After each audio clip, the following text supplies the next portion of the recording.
Constellation, Last Stand Media's conversational podcast, is brought to you by you.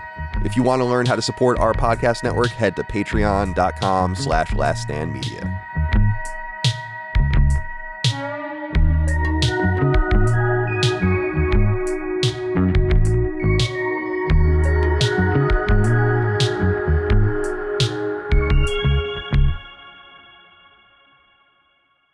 Greetings and salutations. Welcome back to Constellation, Last Stand Media's conversational podcast. My name is Colin Moriarty. I'm joined as always by my brother, Dagan Moriarty. Dagan, good to see you, my friend. How are you today? This is exciting. Yes.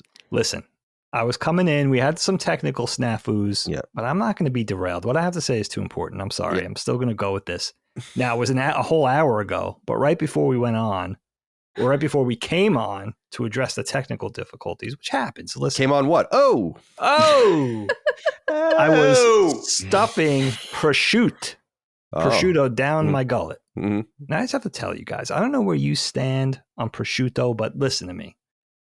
Good quality prosciutto, fresh, cut properly, melts in your mouth like so much ice cream. It's not normal. Meat is not supposed to do that.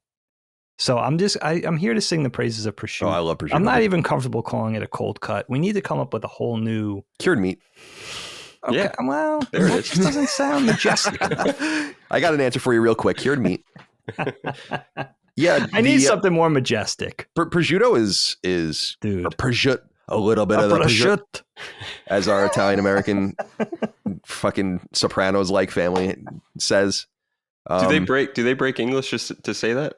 Oh yeah, there's like the most Paulie Walnuts nonsense going on in our family with. Have you met Betty Ann? Yeah, like galamad and all that, like calling sauce gravy and all this sort of. It's like, all right, guys, enough already with the fucking nonsense. And it's wrong. We don't even say years. it the right way, like the authentic way. I'd be embarrassed if we were in Sicily talking like that. Like, no, it's exactly. I said, and no one really understood the reference, but I'm like, you guys are like the people that they make fun of when they're in Italy in The Sopranos. Like, you are them.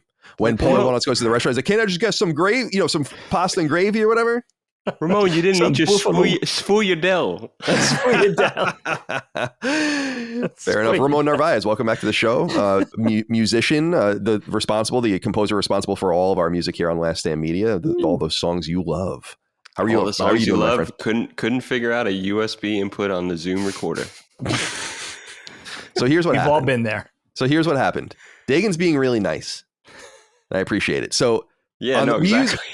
We use it's really not a big deal, but we use a kind of a weird setup in order to have redundancy backups for our podcast because they're so long and I will fucking kill myself if I lose a podcast. The last time I lost a podcast was when me and Dagan and our dad recorded one in 2018 and I forgot to hit one of the recorders in Dagan's house, but we ended up recording another one to make up for that. But so I'm like really obsessed with redundancies. So a lot of people use soundboards and all these things that you simply do not have to use with podcasting. I do not understand people sophisticated. They have no idea what any of those knobs and fucking things do anyway. So all you need is a Zoom recorder, a really nice Shure mic. Well, like we have here, this is definitely the most expensive part of the setup.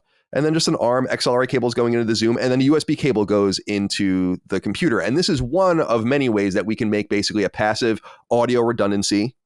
So this is being recorded separately on just the Zoom, and then the video is recorded on Zencastr. And so the Zoom recorder has two identical looking ports on the side of it. And they both accept USB ports, but one of them isn't a USB port. One of them is a power, like a bespoke power unit port. And Ramon's Zoom wasn't working. And so at the very beginning, Dagan was like, oh, I've had this problem where if I plug in the cord into the one that's not marked USB, even though it accepts it, it's not the right port. So just move that over. And then that was the problem. But then we went through 45 more minutes of troubleshooting.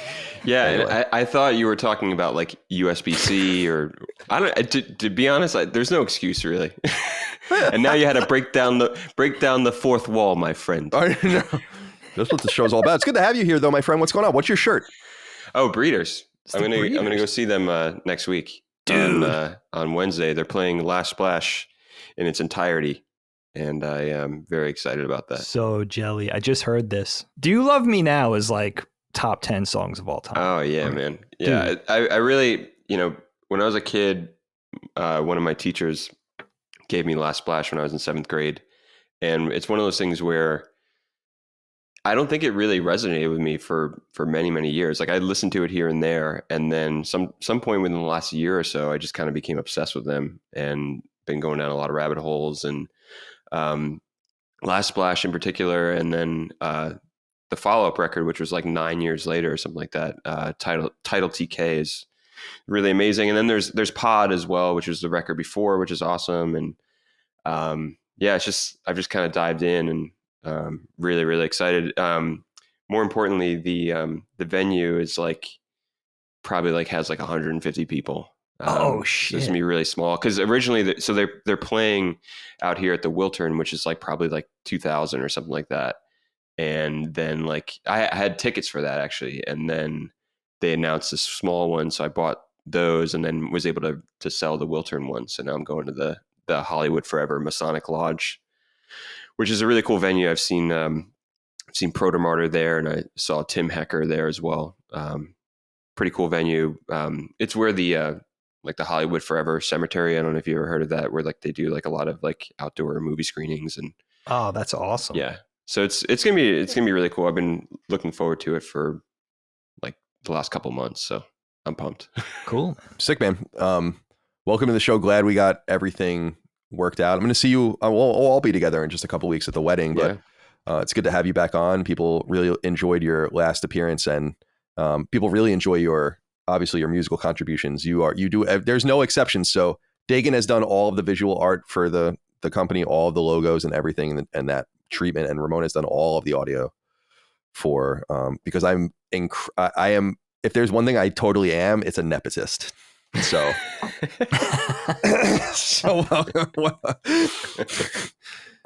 ouch. Sexist, no. Racist, no. Nepotist, yes. It's okay. Speaking of which, my fiance, soon to be wife, Micah.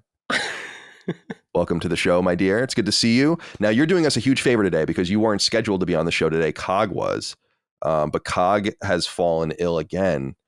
I worry about these boys. I'm thinking that something is wrong with Defining Dukes specifically, because everyone that appears on that show is falling ill in various ways, whether it's Cog, Gene, and Maddie. Maddie has to wear those spaceship glasses now because his eyes are all fucked up. He looks like a 2500 Space Marine or something. Something you would find in Avatar, which we just did on Knockback, and that will go live soon. But welcome to the show, my dear. Thank you for making yourself available, because we were going to go with just the trio today. No, certainly. And this works out very well because I told Colin this morning, I woke up really freaking out. And now I get to tell the story to the gang. I, for the first time ever, was able to take control in a dream, and it really messed me up. So I'm in my dream. In the dream, I wake up. I'm in my bedroom. Things are normal, but I'm wearing a retainer. And I lost my retainers, several moves ago. So I'm like, why am I wearing this? I shouldn't be wearing this. Now, what I didn't realize in the dream was like my sister was there. I didn't really care that she was in my house. So that didn't strike me as odd, but the retainer threw me off. I was like, I shouldn't be wearing a retainer. I go in the bathroom and I go to brush my teeth. Now, yesterday I bought a new electric toothbrush and it's pink. I go to pick up the toothbrush and it's blue. And I was like, my toothbrush is pink. I was like, this isn't real. And I start like kind of panicking in the dream. I just kept saying like, this isn't real. My toothbrush is pink. I go outside of my house and suddenly I'm on like a busy main street. And I went and I took a bite out of the side of a building and I just started screaming, this isn't real. And then I tackled a guy and then I woke up. And it's just, that's the first time in my life that's ever happened. I've always wanted to be able to take control of a dream, but like now I'm regretting it that I didn't do more. Like I could have really like taken charge there, but instead I just panicked and I felt like I was trapped in it, I suppose. And then I woke up in just like such a state, and I was telling Colin about it like very rapidly. But yeah, so that's my day so far, was waking up in terror. It's exciting. Terror. How do you say it? He was also scared. I say it terror. Terror. Terror. Terror. I can't. I can't do it. Well, that dream, that's the existential dread talking. I know all about that. I am so anxious when I wake up from these insane dreams I have. They're not even that insane, just totally. I've said it over and over again. I have dreams constantly where I cannot get to where I'm going, where I am late to something, where I don't have my passport, where something horrifyingly anxiety inducing is happening. And then I wake up enjoying the day. And it's always really great. Here I am. Well, at least you're getting that good dream sleep. Yeah, I'm definitely out like a light at those times. I've been kind of noticing, like, I think, like, I don't know, I haven't been remembering my dreams a lot lately, and I feel like maybe I haven't been dreaming as much. And there's definitely always that kind of like restorative feeling, at least, even though you might wake up in complete terror, whatever we were saying. But you might wake up like that, but then you still have that kind of like that was a good night's sleep. I told you guys when I visited you probably a couple years ago when I went on a sleep study, and because right. I'm still having these issues where like I go to sleep, and within like the first half hour, like I kind of like jolt up, and typically it's usually like a sound or like, and like sometimes I'm like not really sure what's going on, and I'm like kind of like half awake, half asleep, and it's concerning because I feel like it's definitely affecting the overall quality of my sleep, and it's going on a couple of years now. And when I told you guys about that sleep study, when I think about it, and every time it comes up, I'm just kind of like, I feel like I really wasted everyone's time and resources, because I literally was like hooked up to machines, like had like, you know, things like stuck to my head, and I literally watched Seinfeld and Simpsons for like 3 hours, and then like went to sleep for like 2, and then was like, can I go home? And then thankfully, like they had it all on camera. And like when I went for the follow-up appointment, I was like just asking the doctor, I'm like, did you guys get anything? And they're like, oh yeah, we got one of your episodes there. But like for a second, I thought he meant like one of the episodes of Simpsons, but he meant like me doing whatever I've been doing. And then of course, you know, they're just like, oh yeah, we recommend CBT for insomnia. And it's like thousands of dollars. So I still have to kind of look into maybe using some apps and all this other stuff. I haven't gotten around to it as I should, because I mean it's happening like pretty frequently. And but the other side of this though, it's like I'm still having these issues, but then still kind of getting what feels like enough sleep. You know, it's like I'm not really like drowsy during the day or anything. So it's strange. I really don't know exactly. They say you sleep like less as you get older, right? Or you need to sleep less. Yeah. And all of this, like Mike Florio on Pro Football Talk says he sleeps 5 hours a night. And I'm like, that sounds so hard to do, but I guess you just do it. And you probably stop caring as much too. And I think it's ultimately it's definitely related to some level of anxiety, and that's what I think I need to. Oh yeah, dude, anxiety is like the sleep killer. That's why I really picked exercising back up a few years ago and just do it really hard, because I know that I need to do it, or I'm going to be like restless as fuck. But that's another topic for another day. Yeah, no, absolutely. All right, well, it's good to be here with you guys today, and we have 4 interesting topics I think that people are going to want to hear about. But I want to start with mine this week just because it's really weighing on my mind, and I'm very curious what everyone thinks. We have actually a really interesting grouping of people here to give me feedback on this, because I don't think we've spoken about it between any of us, though we've spoken about it pretty lengthy in different terms on sacred symbols. I am becoming increasingly troubled by AI, but not in the way that people think. So, you know, Skynet, Terminator type shit, the Battlestar Galactica, Cylon, fucking Civil War. That's not what I'm not, that's good shit, but I'm not talking about that. What I'm talking about is AI being bastardized to take the human out of humanities, and how a calculator, as seen here, can only give you universal facts that are true everywhere outside of an event horizon, I guess. And so if you put the 2 + 2 here is true here, it's going to be true in Alpha Centauri, it's going to be true in the Andromeda Galaxy, and so on and so forth. And embracing technologies like this, I think, has been really good for us. And mechanizing things, I think, has been really good for us. But now we're in the space of mechanizing creativity. And this makes me feel very nihilistic in a lot of different ways about a society that will accept this, because it basically means in so many words that there's almost no reason for us to even do anything anymore. If we've gotten to the point where the entertainment and the escapism and the creativity and the things we love like that are mechanized, then we really truly have taken joy and the creative value of humans and what separates us from animals and consciousness itself and all of this. And I just wanted to see what you guys think about this from this particular lens. And Dig, I guess I'll start with you. I saw this thing circulating the other day about this guy. Like, you see these things on Twitter that are usually like, self-help style things, but it's, or, pyramid scheme type shit or whatever. But it's like a guy being like, look at the amazing stuff I've done with AI, and look at the amazing AI art I've done, and look how much better I've become at AI art than I used to be. Right. And I was like, I got to read the comments on this thing. And it's very divisive. And the reality is that if you put a prompt into Midsummer or whatever the hell that thing's called, Midwinter or whatever, it's one of those things, at the I guess AI engine, art engine, or you put something in the chat GPT and prompt it to write you. And I've done this before. I had it write me a 311 song. And it was perfect. Really? And yeah. It was like the lyrics were like ridiculous. I was like, this is not good and not okay. Why would people embrace or want this? This isn't making life easier. It's not a factory making tchotchkes or the simplicity of building something or whatever. It's like the very expression of our species. And this guy is bragging about how he can be an AI artist. He has no fucking shit. I don't know anything about art either. Like, fine art. I love it. I'm especially love the surrealist school, as people know, but I'm a fucking novice. I can't draw a stick figure.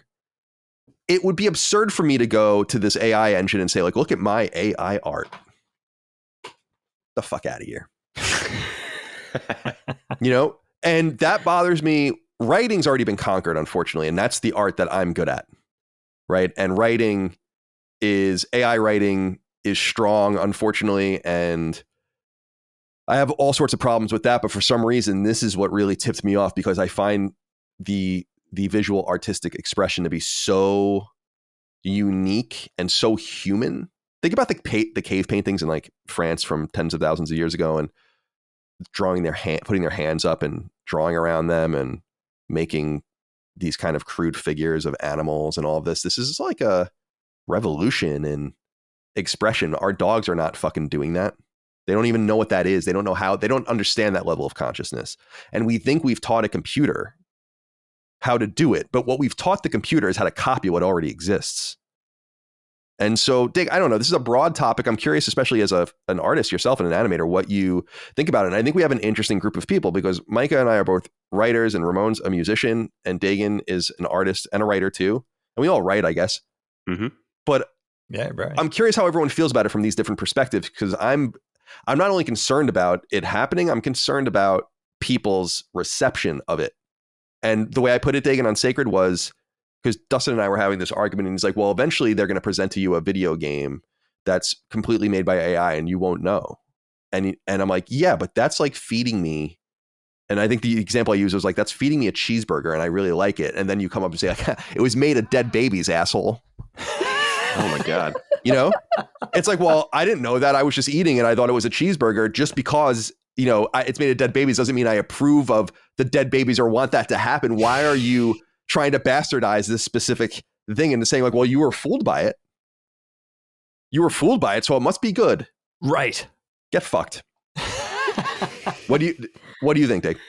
Yeah, man. I'm happy to talk about this. It's a topic that's been all over my radar for the past few years. I mean, as a professional artist, and I think there's different dimensions to the discussion, because it's definitely becoming this battle between creative professionals and the fear of losing our livelihood. And then I think maybe even more importantly, just all the artistic, purist concerns at the foundation of it. I think See, I would argue with Dustin's perspective in that I defy something to fool me to that degree. And I'll explain that. But for me, I think the most important thing is if you take out the human touch, what's even the point? Like, why would you even want that? And I'm talking about everything from fine arts, painting and sculpture, to illustration, to comic books, to animation, whatever, just the visual arts in general. And then I guess that discussion could sort of snowball into the other arts as well. But here's the thing. You can create or replicate or simulate a piece of art with AI. Artificial intelligence will do that for you, but it's not. And I argue it'll never be one-to-one. And here's the reason. It all boils down really to this. You can replicate the piece of art itself or try to make an attempt, but all the ingredients that go into that piece of art itself, as we traditionally know it, can't be faked, right? So dig this, like let these things wash over you and talking about a piece of art and not just the final product, but the whole culmination of what that thing is at its core and where it came from. A soul, a computer doesn't have one. You can't simulate a soul, right? Feeling, style, inspiration, technique, skill, right? Personality, experience, process. I mean, evolution, growth as an artist, improvement, adaptation.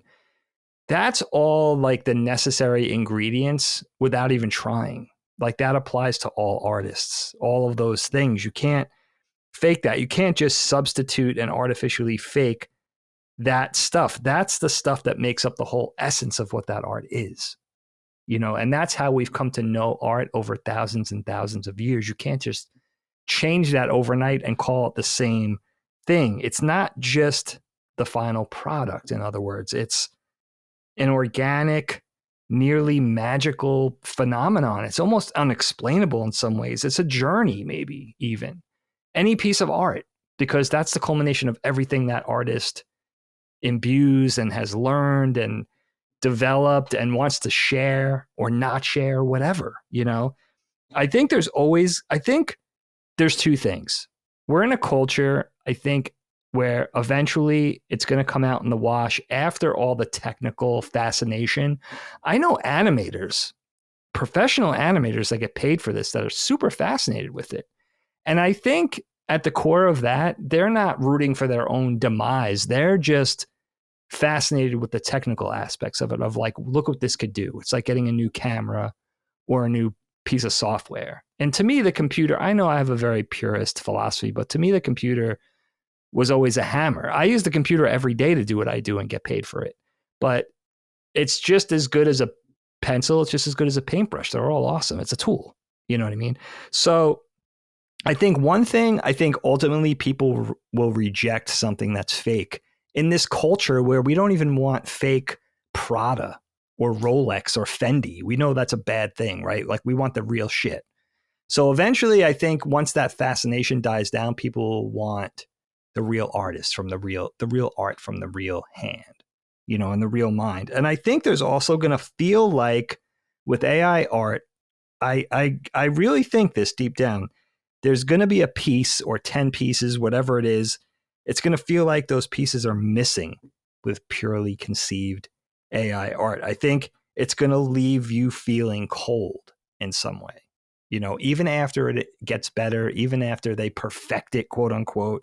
I think it'll leave a sense that something's wrong, like a sort of uncanny valley. I just think it'll have that phantom emptiness without the human touch. And B, who wants it without the human touch? That's the point of art. That's the very important. I have to look at this way with Ramon and music, let's say. I am so into that and so all about music because it enthralls me, the talent behind it. It's something that I don't have. So when I hear a good piece of music or just hear that Ramon musically appreciates the Breeders more than I love the Breeders, I love their music, but to hear that they have a sort of musical prowess that escapes me that's super cool.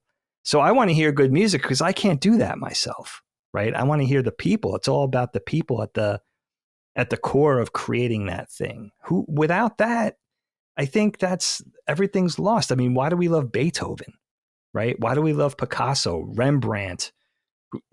Insert genius here.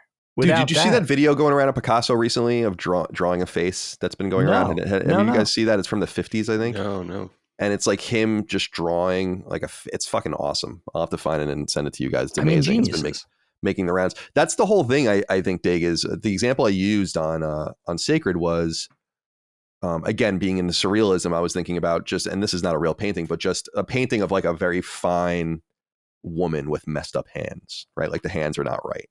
And I was making I was saying that because there's this AI art going around of this woman that's aging in each shot. Like the same woman in AI has managed to like age her, but her hands are fucked up in every shot.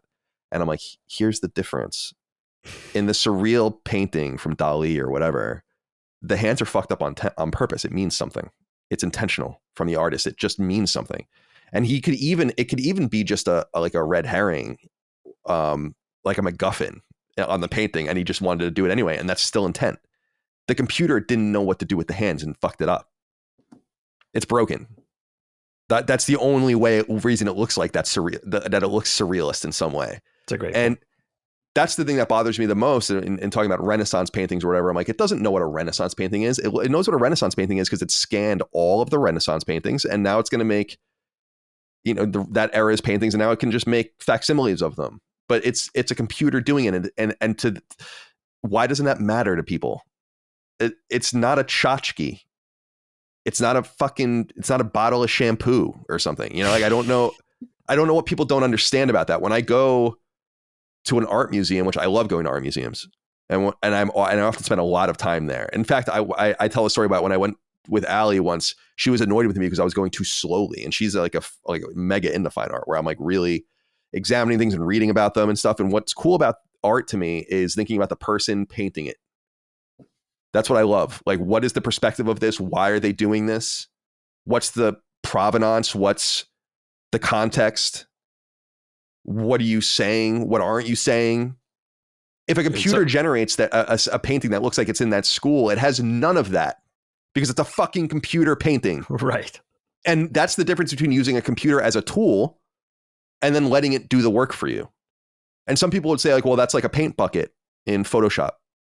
And I'm like, I guess so, dude. I mean, I think that we understand the difference between using mechanizing tools where it's like, this is what I want and this is how it's going to be, from you not having artistic skill, going on an AI engine and telling it to make art and then saying you made it. I'm troubled by that. And I think, what it reminds me of, Ramon, and we'll go to you next, is I think there's going to be movies and TV shows and games especially that are going to be released where in the future where the selling point will be they are not AI assisted in any way in making this. And it reminds me of those first two Rage Against the Machine records where on the back of the record, it said something along the lines of like, this record was made with no turntables and keyboards or something were used in the making of this record. Yeah, right? I think it says something either like something like that or just bass guitar and drums or something like that. Or yeah, something because all the scratching made it sound like they were using like really sophisticated production and turntables and electronics and all that, and they weren't. And they wanted to let you know, and that was a selling point, just a little selling point that maybe I noticed it as a kid. I thought I'd tuned into that immediately. I was like, that's dope. I knew that was cool. Oh, and so I think that like a game, it doesn't mean I don't like keyboards or synth or things that are computer generated. It's just I like the person playing it still. And when you remove that agency, I think music is especially in danger. I didn't ask it to write the music or the tab or whatever for the song, but the lyrics to the song that I asked, I just was like, write a 311 song. And I was like, this sounds like a 311 song, like straight up. But it's not. And it makes you almost wonder, Ramon, could now like Nick Hexum and S.A. Martinez go on here and ask it to write a 311 song? And it's like, well, we wrote all these lyrics that you're inspired by. So we can just take this. Does it work? This is basically a piece of us that has been untapped or mathematically not put together. It's very complex. And I think about it with music, especially because I think it's going to be the easiest place to start tricking people. And already have been, frankly, doing it. Oh, yeah. So what do you have to say about this? I'm very curious. Well, and the notion of what you're saying about having a 311 song written, that's where I feel like I would type in like write a 311 song only using the first 5 records. And then I'm sure it would like, self-combust or whatever, self-destruct. But That's an no, I important mean, prompt. I have a lot to say. I mean, I definitely appreciate what you're saying about, being in an art museum and kind of analyzing and kind of thinking where maybe these people were at when they maybe developed a piece. And I think the one thing that comes to mind though, still, even so, like it's always up to interpretation for everyone. And there's still so much left to mystery. And I feel like instantly with AI, the mystery, I mean, depending on how you want to look at it, I guess, but I feel like the mystery is completely gone, like right off the bat.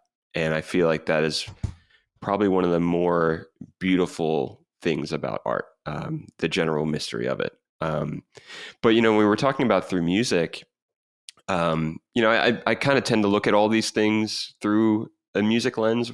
And, what comes to mind first, when I was coming up as a younger kid, what comes to mind are like a lot of like virtuosic players that I've met over the years. And I still feel like there's this idea that like you can be the quote unquote best at something.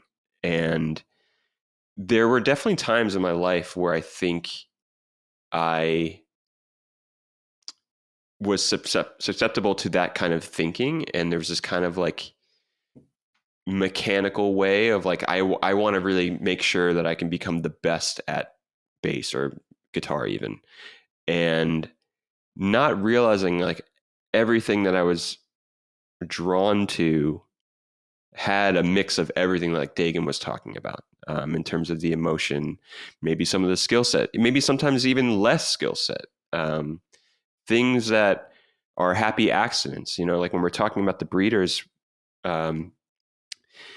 there's so many happy accidents on those records and there's so much just space and everything is derived around Kim Steele's voice. And that in itself is just a very unique instrument. And there's no one else that can replicate that. Even if, yes, I'm sure now you can, after we're done here, I'll probably type in like, hey, write me a Breeder song, or I'm curious to see what they would come up with. But I feel like no matter what, like you can be kind of the best at something and have all this mechanical ability, but it can still lack the kind of it or like the soul to it.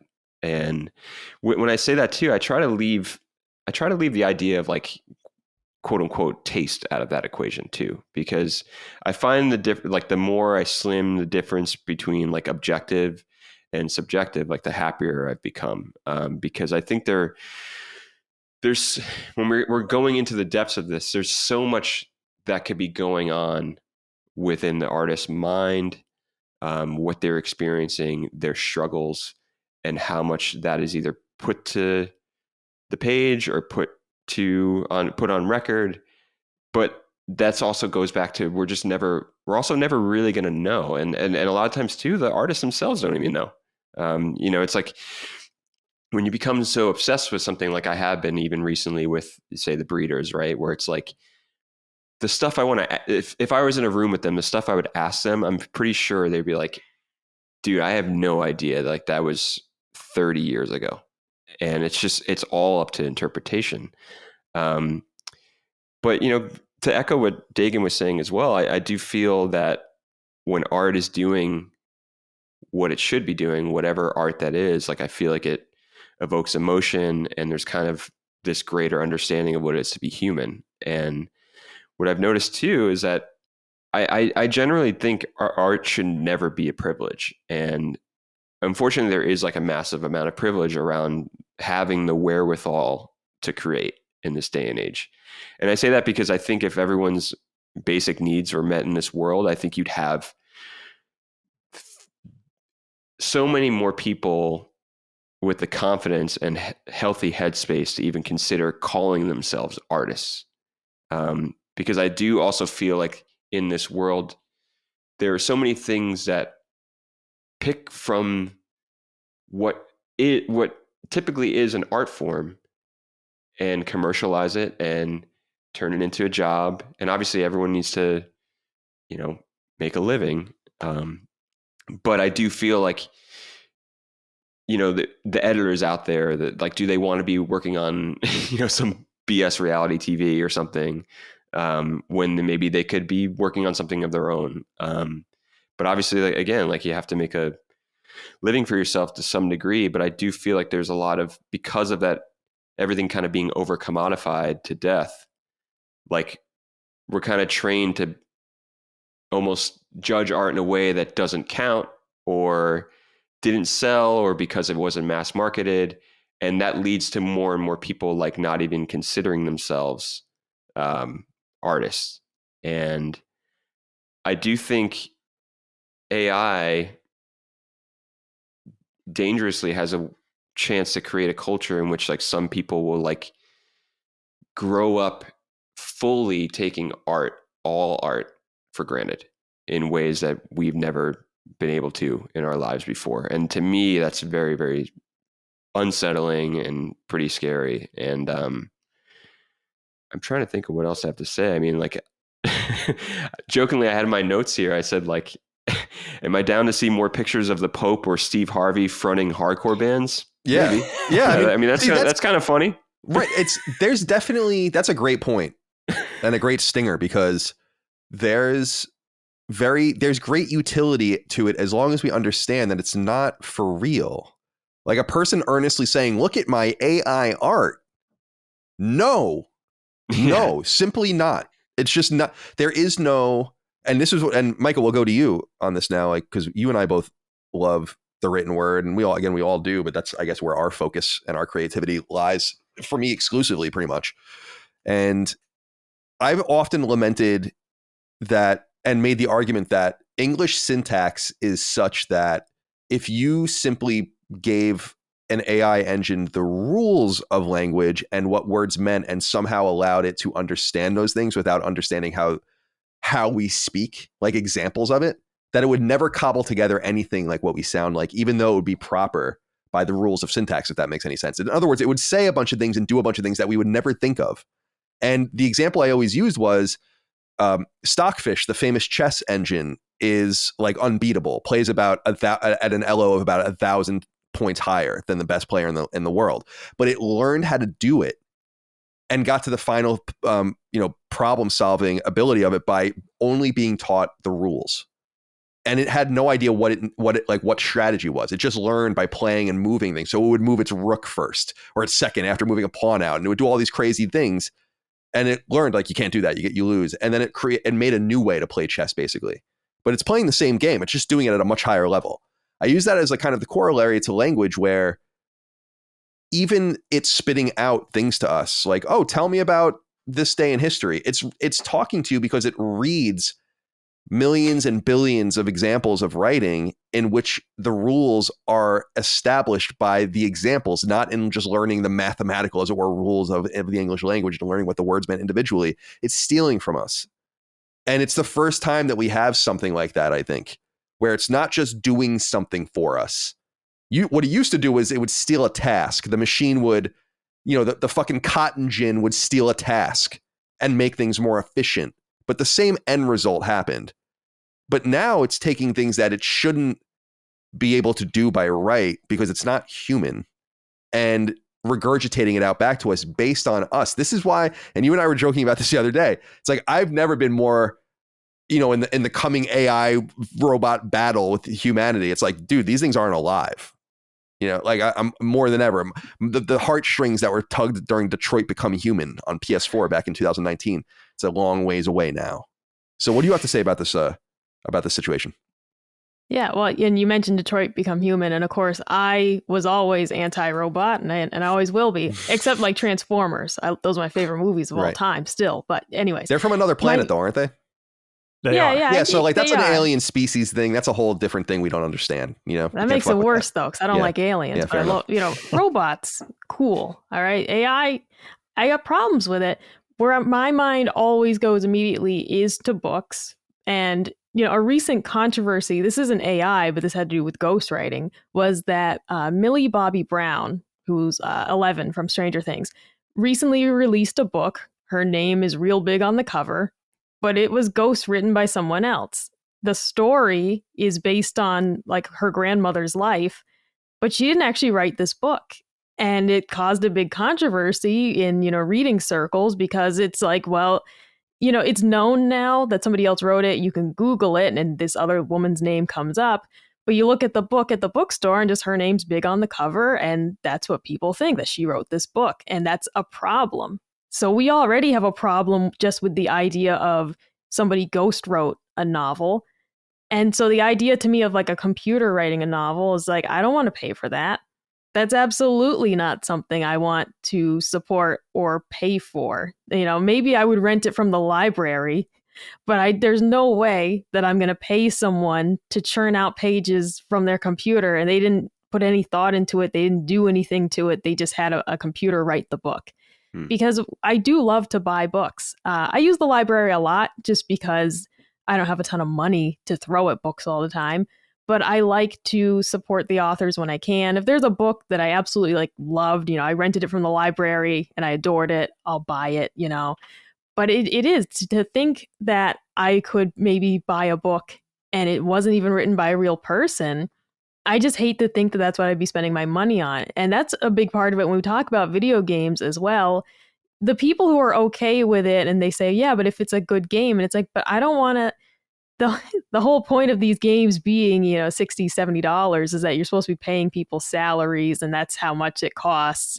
If you're telling me that a computer did all this work, I wouldn't pay more than $10 for it. You know what I mean? It's just like, you can't tell me that it's still worth as much. You can't tell me a paperback written by a computer is worth $13.95 because a computer did all the work. And it's especially, you know, for me, it bothers me in the way that writing is so competitive. It's something like 95% of submitted works to publishers are rejected. You know, it's only 5% or so that make it through to being published works. To think that something written by a computer could bypass that because, oh, the computer figured out the grammar, the computer kept track of the plot line, so it didn't forget something from the first chapter that was supposed to come back later. It really is just like, I hate it. I just hate to think of that because, you know, reading is extremely important to me. And I'm always fascinated by the process. Stephen King's memoir, you know, on writing is amazing. Just talking about the way he came up with his ideas, his sort of process for writing. Taking all that away really does just diminish the value of the book to me entirely. And I'm not someone who's super artsy. I'm not someone who's always looking for the hidden meaning in a painting. But for me, it just is like knowing that it's there is what's important. When I hear a song lyric that one of those lyrics just doesn't make sense, but I'm like, well, it made sense to them. There's something behind it. But if a computer wrote it, it's like, no, it really just doesn't make sense. And there's nothing there. It's just a nonsense line and that's it. But yeah, it really bothers me when I think about books, especially because it's deeply personal to write a novel, you know, to write a collection of like short stories or something. And to just think that could all be mechanized and that people would expect you to pay for it. That's also what it really comes down to as well. I mean, there's just no way I want to pay for that. But at a certain point, will we know? That's really the big thing with, you know, Millie Bobby Brown and her book was, well, a lot of people bought the book not knowing it was ghostwritten. They were upset later. When I think about AI writing books, it's like, is it just going to say that this was written by George Hampton, not a real person? I'm not trying to like knock on a real author. Is it just going to say, you know, George Hampton on the cover? And that's really a computer. And we don't know that. And I'm going to pick up this book and be like, yeah, it was pretty good and have no idea. That's actually where it really comes down to, like, not fear is the wrong word, but what I actively dislike about it is the idea of being duped and that I could end up reading and buying books that some guy just typed in some prompts to his computer, read it through later for clarity and said, yeah, this is fine. And it actually does make it all the way to the top. I don't know.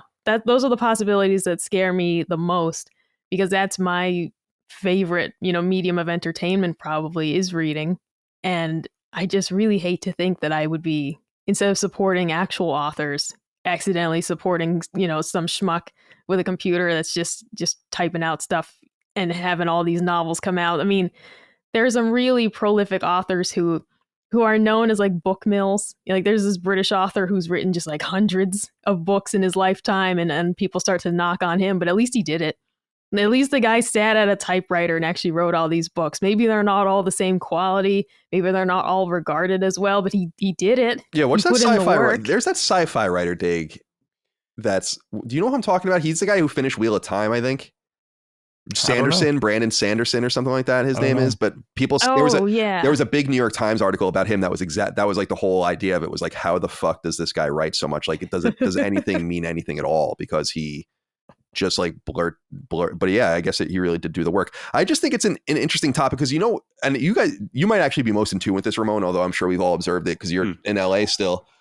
Is just, I really have observed this with the writer's strike and the ongoing actors' strike, where there is this feeling of consternation about the quality of a lot of entertainment today and kind of the pushy nature of a lot of the politics and all the rest, and just whatever has put people off to where they're like, yeah, fuck the writers. We let AI write the shows, and fuck the actors. Just and to me, I think that's loathsome. Not because you might disagree with the economic asks, but because the writers and actors and all the people that bring all this stuff are real humans that did good work. And just because there's a lot of bad work out there, and there's a lot of tripe out there, no doubt about it, and a lot of shit, that doesn't excuse that the good stuff happened, that it means something, it comes from somewhere, and the interpretation of that is simply more meaningful because it comes from a person. So I think you have to be careful what you ask for. The second that an AI delivers a novel, again, it could be the most beautifully written thing in the world, but it has no intent. It simply has no experience. It has no feelings. It doesn't know anything. It's not conscious. It's not alive. Right. And I hope people really, this is inevitable. This is where we're going. I don't think, I'm not here to say like, let's fucking stop it all. I don't know what to do. Here's the thing that bothers me though is, and this is what I talked about with John Garvin, who's the writer of Siphon Filter and the writer of Days Gone and other games. And he's like really into AI. And he'll say he'll use these AI art engines to he'll like come up with an idea and ask, and then prompt the AI to give him some visuals to like inspire him. But I'm like, that's not yours at that point. Like now you're that. And he would be like, well, what about all the things you're inspired by? And my answer to this is, well, and we named an episode of Sacred, this is Great Artist Steal, is that I've stolen all sorts of ideas from people in the thing. I've written 4 games now. And so the new role-playing game we're going to put out next year, deeply inspired by Handmaid's Tale. Deeply. The entire idea of Habroxia and this weird, in the Habroxia game, there's like this weird black hole thing or whatever. And that's inspired by Interstellar and like deeply so. But it was me, a person, a human, right, going to what I'm inspired by and interested in, taking a piece of that. So when I watch Interstellar, a 4-hour, one of my very favorite movies of all time, but there's just this little piece about this little wormhole around Saturn. I'm like, that's fucking dope. Yeah. The aliens hid this wormhole around this planet and it's been sitting there. And I'm like, okay, that's going in Habroxia. And that's the intent. It's not saying like, here's every idea that's been in every science fiction movie, every trope and every arc and all those things. And then here you go, computer, you write a science fiction piece based on everything that's ever been. That's different. No, it's different, dude. So I would never deny that there are very few unique ideas. I think anyone who writes or creates art or music or whatever knows that. Sure. Dagan and I often talk about how Spielberg, I think, is the one that said there's only 7 stories or something you could possibly even tell. And to me, I just, what don't people get about that? You can't have it both ways. It's a loathsome thing to feel that way about the people who create things. And I don't say that in any self-interested way. I'll be out of a job because of this stuff too. But yeah, I just say it as a lover of art and entertainment. And again, I'll just reiterate that just because you trick me with something doesn't mean that it doesn't degrade the experience once it's known. Because I know, what's a great example? Think about like Catch-22 being written in the wake of World War II and this conundrum about fighting and good versus evil and and bureaucracy and all that stuff. That comes from somewhere. Yeah, Colin, as you're saying this, some of your points are things that I actually have kind of written down that I think I can elaborate on as well, where what you're saying even right now, I wrote down that, there's real struggle that bleeds through one way or another with art. And that's could be many, many different circumstances going on. But that's part of when those ideas were formed. And that's, I don't know if you guys remember this when I was over your place and we were making dinner, listening to music, just, hanging out. I forgot exactly how it came up, but I was just kind of talking about the idea of just catching ideas, like always being ready for ideas. And that's why, I feel like at this point I should probably transfer this over to a real notebook, but I have like thousands of notes that are all categorized based on different things that I sometimes it's not anything I'm working on per se. It's just like I have different ideas for a lot of different things, and they're all little pieces. And the idea is to possibly bring them all together, apply them to something down the line. But that's the other thing, where those ideas were generated from my experience and my life. And, going back to what you're saying about that game writer, I do think I could see how using AI as like a tool in the way that he was could still kind of be the same way, like say like I use like a synth patch or something, or like just helping kind of get the juices flowing. But then it's a matter of like, what are you deciding on doing with it at that point? Are you going to let that tool be the tool and you scrap it and it's just kind of based on the general idea from that? Or are you stealing it? And that's where it depends. Like even the same thing with like sampling, because I think there's so many ways to utilize sampling in a way that makes things sound so unique without even realizing it. Like, and even when you like look up where the sample or like the original sample's from, you're like, wow, I don't even recognize some of this. And I think that's also kind of like another way in which like you have tools, but it's really just about like how you utilize them. And everything is still coming from within. Like the way someone decided to manipulate a sample is from their brain, not a computer, not just something that just like generated all of this. And that to me, like, that's what I mean. Even as something like sampling, there's still a human element to it, even though technically you are taking existing ideas. Right. The difference would be if you told AI to write a song in which it could sample anything it wanted, and you wouldn't know, as opposed to having like a very intentional, you're caught by a hook or similar beats per minute or whatever kind of thing you want to put in there. That's just as deeply intentional. Yeah. And to bring it to what Micah was also saying about, or you guys were talking about a writer, like that sci-fi writer, right? Like, yeah, I'm going to look up his name. The one thing that comes to mind, like, or when Micah mentioned about like 95% of writers getting rejected, and that to me also goes into the idea that like, I think there's still so many things that are kind of gatekept in a lot of ways. And I feel like gatekeeping will only get worse with AI because definitely, especially when you mention, and this is where I said before, where I try to have more of a balanced sense of objective and subjective. Like there's just so much stuff I hate out there. Right. But I know there's so many things that I hate. There's, thousands of other people that love it, and that's what's been tricky, especially even with music, where, when people view something that I might view as shit, but it's mass marketed and it's proven that people like it out there, then they're going to kind of go with that. And I feel like that also leaves more room for just more manipulation of what people have pushed to them and what doesn't really make it in so many ways. And that's what I meant also before about like judging art to where like viewing it where like it doesn't count because somehow thousands of people didn't view it, you know, or listen to it. And that's a shame, you know, and I just feel like there's going to be more and more of really great artists fully falling through the cracks because of this.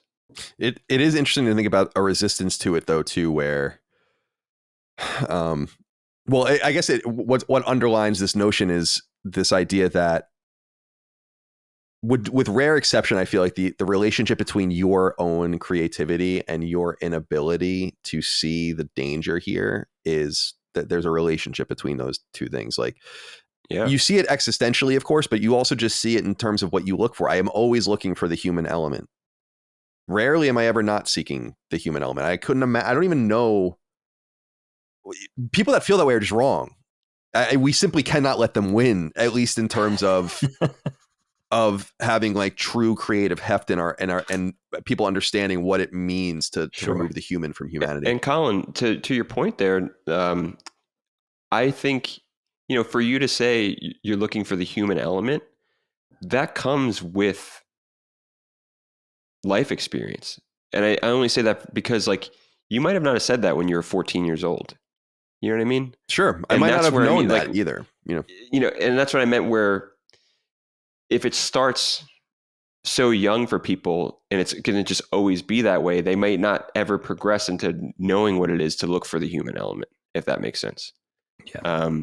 Like case in point, like even I was talking to a good friend of mine the other day, and he was actually kind of showing me a bunch of Tool songs that I hadn't listened to in so long. And I was in the midst of getting so nostalgic and kind of being like, oh man, like where have I been in so many ways? I also was still reminded of like when it was to hear those songs kind of for the first time and those feelings are human feelings. And that I feel like I was saying before, it's only going to come with time that you're able to recognize that.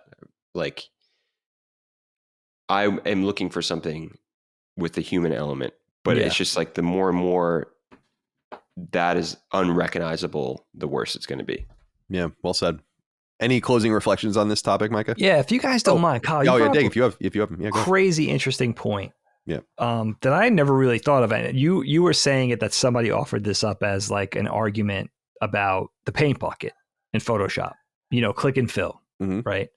And my argument there is you gotta watch, you gotta be able to draw a distinction between the two. In this case, the evolution of a tool or a development, right? Where it's like, in that case, it's approximating something that most of us learned when we were 7 years old, you know, staying in the lines, drawing in the lines. So in that case, it was a tool that you have to look at it as now an artist, a digital artist, let's say, can take their time to do the sketch or develop an idea or do the heavy lifting. And the thing that they learned 20 years ago could just be done with the click of a mouse or the click of a pen. That's a tool. That's a development. That's technology, right? So here's the thing that I just want to say. I think we're all sort of on the verge of having to, many of us, do some soul searching, because AI will be used in the commercial arts as purely a cost-cutting measure, if nothing else. It will be in TV. You'll see it in film. You'll see it in animation, illustration, comic books. There will be albums. You know, this will hit music. It'll be a thing where, you know, there's already those dudes. I mean, I hate to say it, those men and women, those corporate execs, the bean counters, they're already wringing their hands, figuring out how they could save money. And I think where it gets really dark, like a bit of dystopian foreshadowing here, but I hate to say it, but this is where it's going to get crazy, and we're going to have to act with what we support, is that it's going to be introduced at the consumer level in some sort of cost-cutting way. Like once the Netflix comes out that's all AI generated content, they're going to say, well, you could pay $14 for Netflix or you could pay $3 for our thing, right? Now people are like, oh shit, wait a second. Or this comic book is going to cost $2. It's not $9. Yeah, that's truly that's truly dystopian. Right? Yeah. And I think that's how they get it into the marketplace. And honestly, who could blame people for wanting to save money? So that's where you that's where you kind of draw a distinction and have to say, am I loyal to my pocketbook or am I more loyal to my sensibilities? The other thing is that you said, Kyle, that's really important is that I think over time, again, hundreds of years, thousands of years since the dawn of mankind, right? Art has always been, all right, here's an animated series. Oh, that's Dan Harmon. That's John Kay. There's an album. Oh, that's Prince.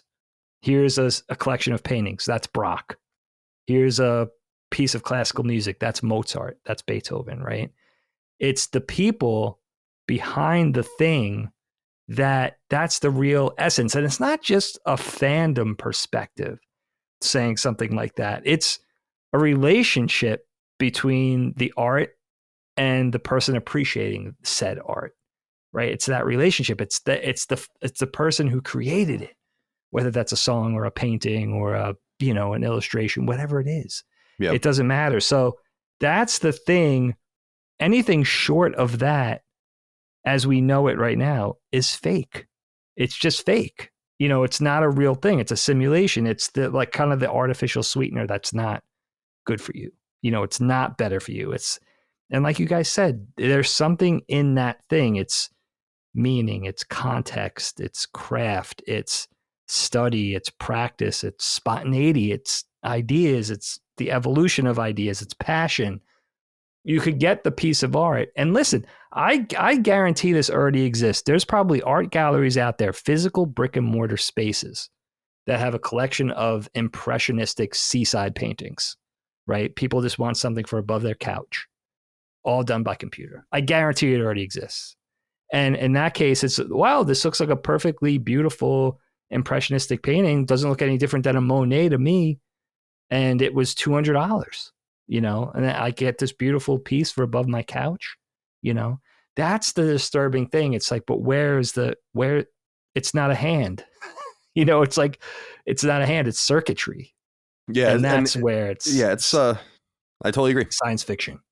Yeah, I agree in the sense that it's, I agree across the board where if you are, and I speak less to the consumer and more to the would-be artist, the people that really pimp this stuff come off to me like NFT bros and crypto bros in a major way.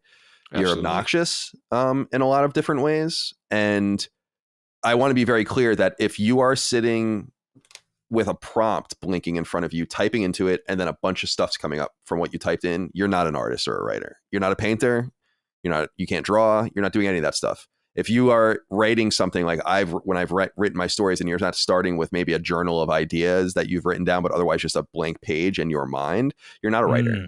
And if, and so on and so forth. I don't have to reiterate it for every craft. It's just the case that you aren't. And I think that's the thing that I want to, more than the enjoyment of people derive from these things, commercial realities, it's the people that have the audacity to pretend that they're nothing other than manipulators of tools. And that's not what art is. That's just the very beginning of what art is the manipulation of a pen or the manipulation of a marker or a paintbrush.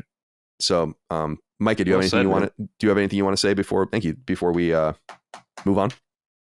Yeah, the last thing I just wanted to mention too is, aside from art, just also thinking about how this is going to come into the very mundane aspects of things we interact with, such as I access a lot of recipe blogs. I love going online looking for new desserts and various things. And the concept, it could probably already be out there that someone just has an AI generating the blog posts, maybe even generating the recipes. Because you just give it a bunch of things that go together, it will probably figure out the ratios. Maybe you tweak it a little bit when it gave you 16 cups of flour for a pan of brownies. You're like, oh, that's wrong. But these are things that are going to start existing as well. And it's like, who's to say that this recipe blog that's talking about grandma's famous brownies was really written by just a computer and there is no grandma, there's no family recipe, and it's like you've been had. That's what I really don't like, but it's insidious in the way that if it's not already happening, even in these very mundane things that I wouldn't call art, it's going to start happening. It's going to turn into the video game, blog website you like, just being written more and more by computers. You already see it with news. I'll click on a news article about a murder or something. It was clearly like AI assisted of like there's sentences that are just kind of out of place or just things that like, why would you word it that way? And you just have to say like, this wasn't written by a news like reporter. This was clearly written by a computer. It's already starting.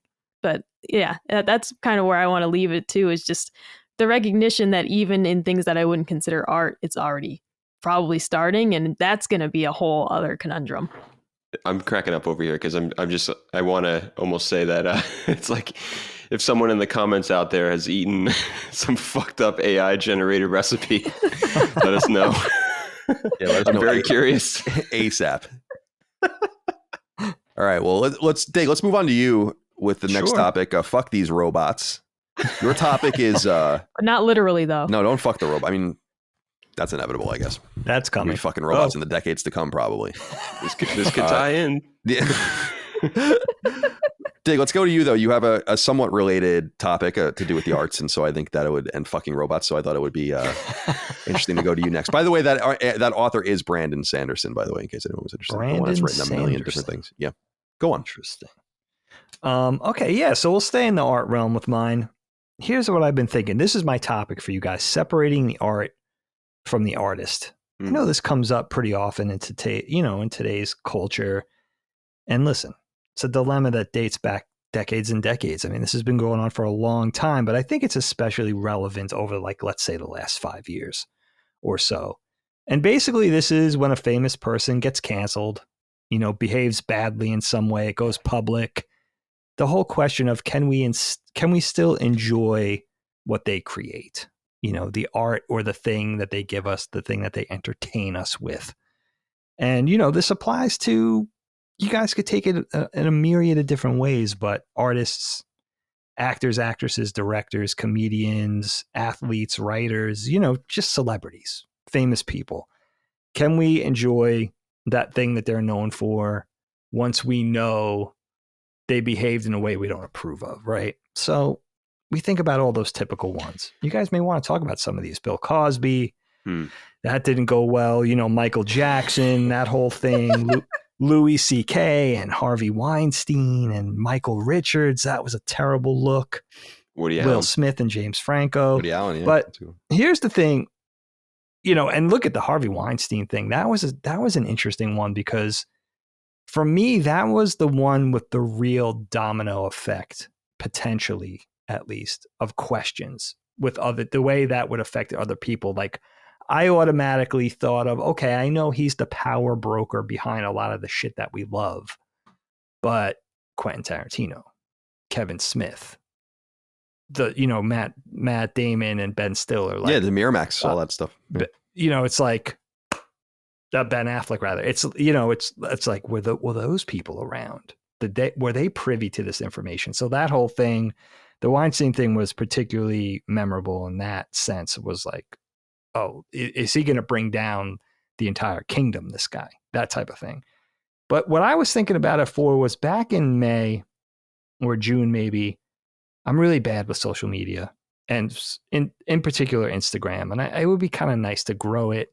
And I'm very inconsistent on there. So I said, you know what? In the month of June, let's say it was, I'm going to make an Instagram story every day. My top 30 artists in no particular order, just do a little video with a little musical background and a couple of lines of text and just run down my favorite artists over 30 days. So I make a post. It's kind of an excuse to make a post every day that month.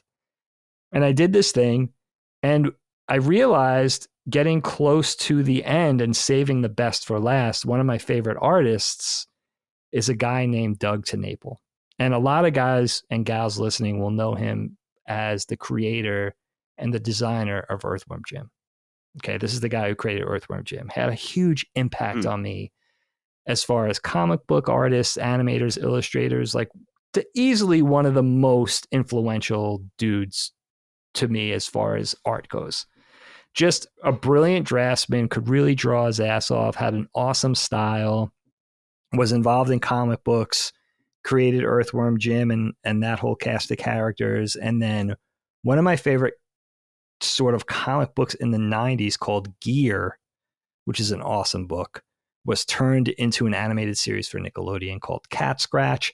He's a guy who's well known. He has a lot of success. He's sort of a brilliant cartoonist, but also a very opinionated, obnoxiously opinionated right-wing dude who's spoken out adamantly against same-sex marriage and transgender, and is very vocal about his stances on abortion. And just, it's not even the fact that I disagree with him on a lot of things. It's not that at all. It's the fact that he's particularly obnoxious and hurtful, and seems like he's completely inflexible and very, very, unapologetically vocal, like doesn't hesitate to get online and do an online show on YouTube with somebody and just spout what really feels like hatred and just unapologetically rude about it, and cites his Christianity as a part of it. He just smacks as a really awful human being. And again, it's not just disagreeing with the guy, because I think if he was a little more diplomatic and had a degree of, I don't know, kindness or openness or something, I'd be more in tune to maybe listening to what he had to say. But he's just a hatefully rigid dude. Seems like I just wouldn't like him in real life. And I ended up sort of succumbing to not putting him in my top 30. I was just like, I can't stand behind this guy. I just really can't stand him, even from a distance, not really knowing him, but knowing enough, I felt like that I really can't stand him as a human being. Although I love his art and he's had such an impact on me creatively, I just can't put his name on there. And it wasn't about the potential backlash of somebody calling me out, like, how can you put Doug TenNapel in that list? He's a bastard type of thing. It was more like, I really just don't feel like I need to advertise, even if that story, listen, I don't have a big social media following. Maybe that would have got 500 views, but it was more about just me and keeping my soul intact, because I think up to that point, I had a stance of kind of seeing this whole separating the art from the artist thing, of seeing it both ways. Like, I kind of understood why people would stop, quote unquote, supporting an artist once they behaved in a way that was unacceptable. But I also understood of like, all right, well, maybe I could just detach it, because this goes back to Alfred Hitchcock, how badly he treated his women in his films, or Picasso, notorious, just bastard, like cheated on every wife he had and just treated people really badly, notoriously. And Kubrick was the same way, one of my favorite film directors. But I still watch The Shining, I still watch Barry Lyndon, so it's like, but up to that Doug TenNapel thing, I just felt like it hit a little too close to home, maybe because he was one of the most important, artists as far as people that inspired me. I'm not sure, but I wanted to know what your guys' stance was, because this is not a thing that seems like it's going away. Now with the advent of social media and getting our news instantly and being up to the minute on everybody, all these celebrities' personal lives and shit, we just know somebody that we appreciate. When they do something, we know it, whether it's good or bad. We just know it that day. Dagan, as you're saying this, I think for you to get to that point where you're not posting about it, I think it's a progression in that these things keep happening and this guy keeps saying this kind of stuff over time, and the more and more you're realizing within that you have an issue with it, it's going to keep getting worse and worse for you. In that, to answer your overall question, can you separate the art from the artist? In that instance, eventually not. And I think there's just kind of a spectrum with all this, and a scale of really how much you're willing to let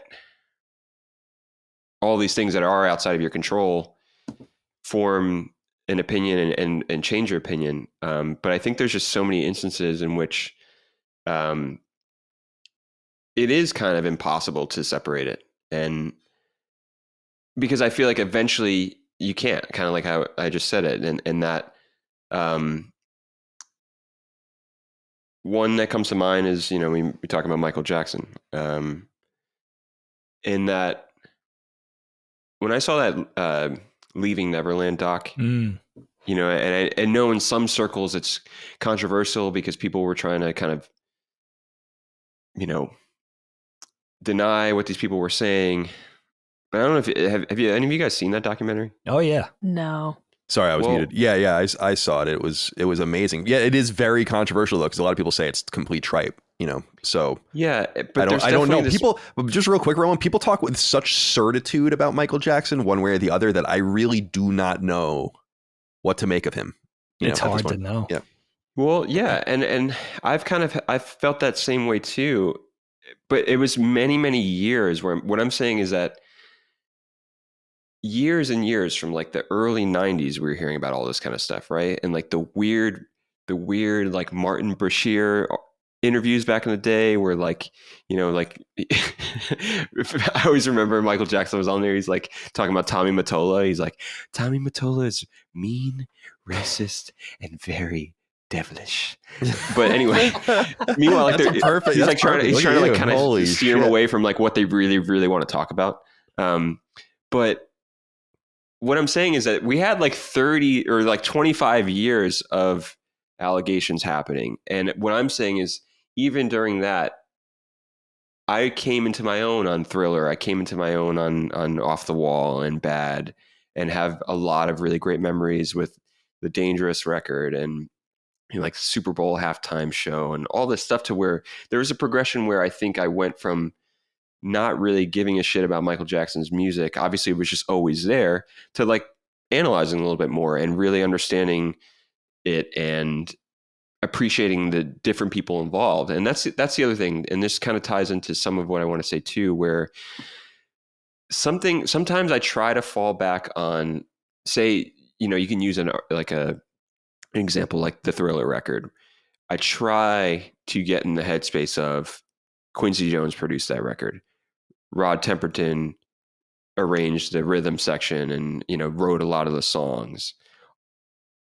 All these other people that are involved with it. And it's not just only Michael Jackson.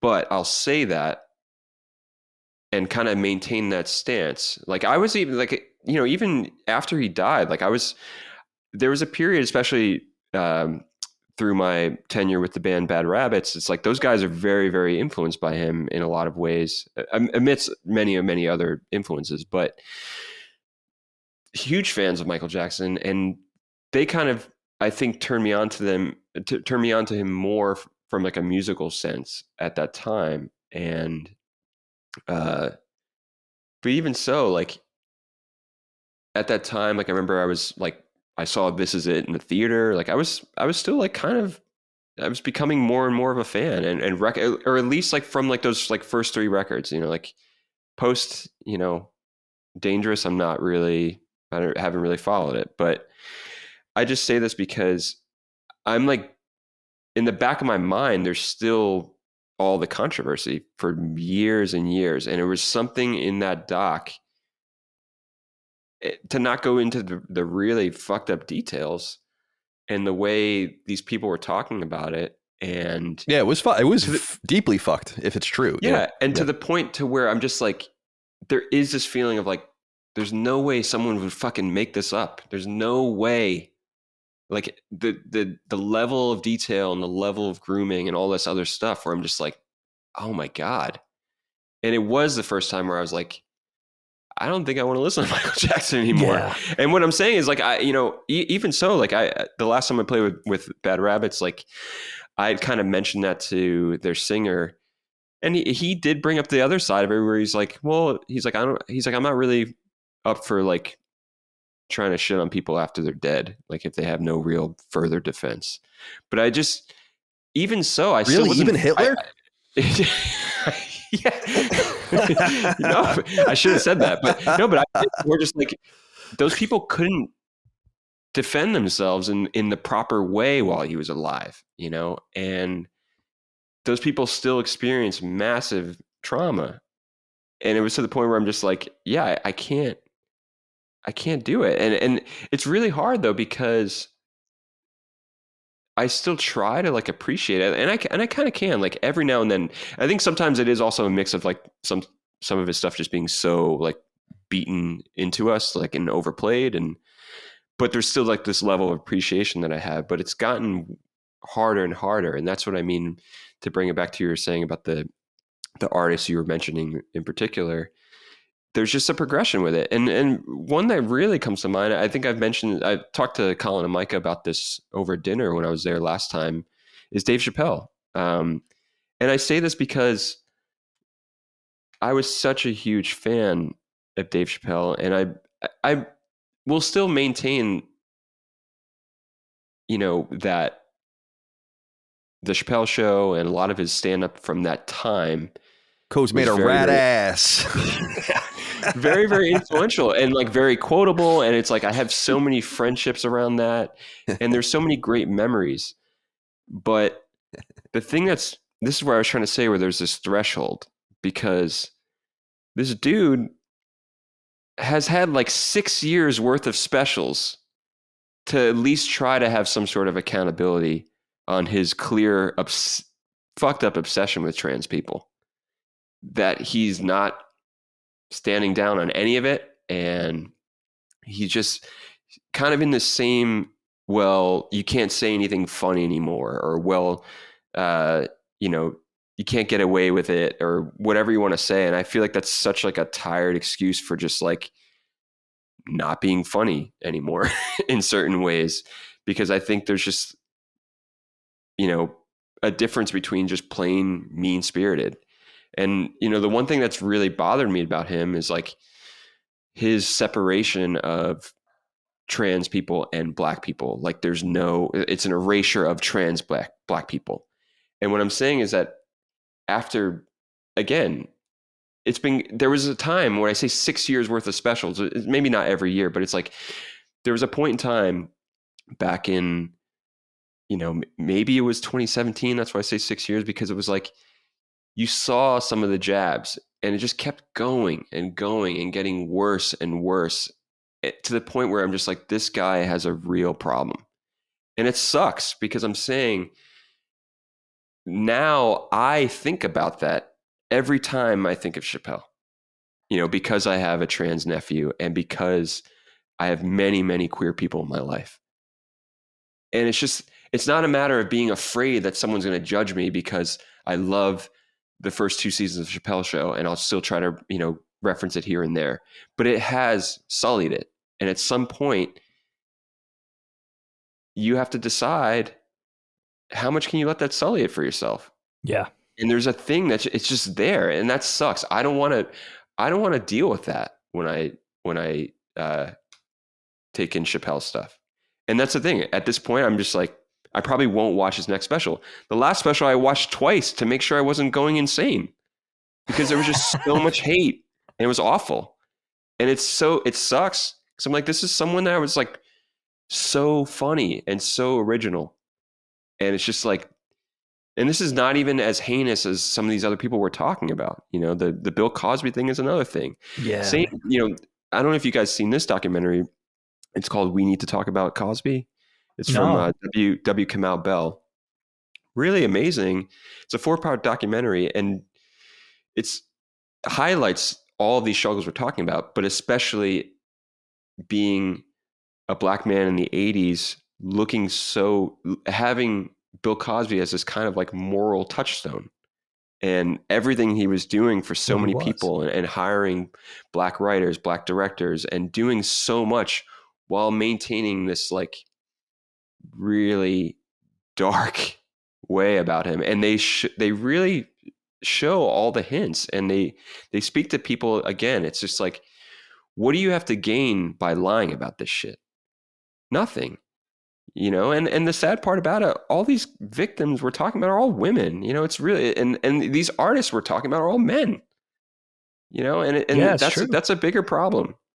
We don't I don't know, we don't hear about more women being canceled. I mean, obviously, yes, there's other examples, but I don't know. It gets to the point where it's too much, and it does hinder my ability to enjoy this stuff. And should we just cancel women?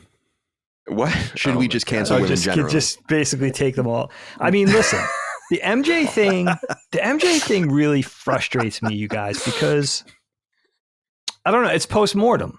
So will we really ever get any resolution with that? That documentary, though, I have to say, I thought that documentary might be the nail in the coffin. I thought that finally might indict Michael Jackson. Obviously not legally, but at least in the court of public opinion, I thought that would be the doom for him, or to finally get some closure in the fact, all right, yeah, this guy was a monster. But then didn't Macaulay Culkin come out and just say, all this is bullshit? So someone alive with a lot of sway, I think, came out and said this is all untrue. Well, this is thereby kind of bringing us back to square one again. Well, this is the problem, as I remember it, is that HBO, because Michael Jackson is dead, HBO can never get sued for defamation. Okay. So with that knowledge, they are kind of able to go forward and present something that would probably be a little more nebulous had Michael Jackson been alive or people been around to defend him. However, because that's what I said when I watched it, I was like, fuck Michael Jackson. And I love the first, well, that's not even the first few records from Thriller on, the records I know. I love that run of 3 records. And I listen to them all the time, as Micah knows, when I'm working out and stuff, still to this day. But there was a moment a couple of months after that HBO doc came out where I was like, yeah, fuck this guy. But then the pushback on it, I remember being so vehement, including I think from Macaulay Culkin, like you said, and others, where I'm like, and then learning that, you know, obviously a dead person cannot sue for defamation. His estate can't sue for defamation. Only an individual can sue for that, as far as I understand. And so it created a complication, because the reality is that Michael Jackson is the most famous American artist ever and the most famous musician of all time in the world. And unraveling that is going to be exceptionally generationally complicated. Yeah. And probably will never happen. I think it's kind of different, but it's kind of the same, where you think about historical relativism of the slave owners, for instance, but of like the founders, right? And I'm reading I keep bringing it up because it's so good, Benjamin Franklin's biography, the Walter Isaacson one. And it's noted in there that he had 2 slaves, like 2 like, you know, personal slaves that he basically didn't, one actually escaped when he went to England and he didn't even bother trying to get him and stuff like that. And, but we kind of, enough time had passed and we kind of recollect them through history, through the generations. It's like, oh, it's the guy with the kite. And he's a bad example because Benjamin Franklin's really not an issue at all. But you think about George Washington or James Madison or like these guys that had huge plantations and all of that. And over time, we know those facts about them. Sure. But they don't matter. Well, but they do to some people. Well, to many people. Well, right. But they don't. That's true. But they don't matter. George Washington's on our dollar bill.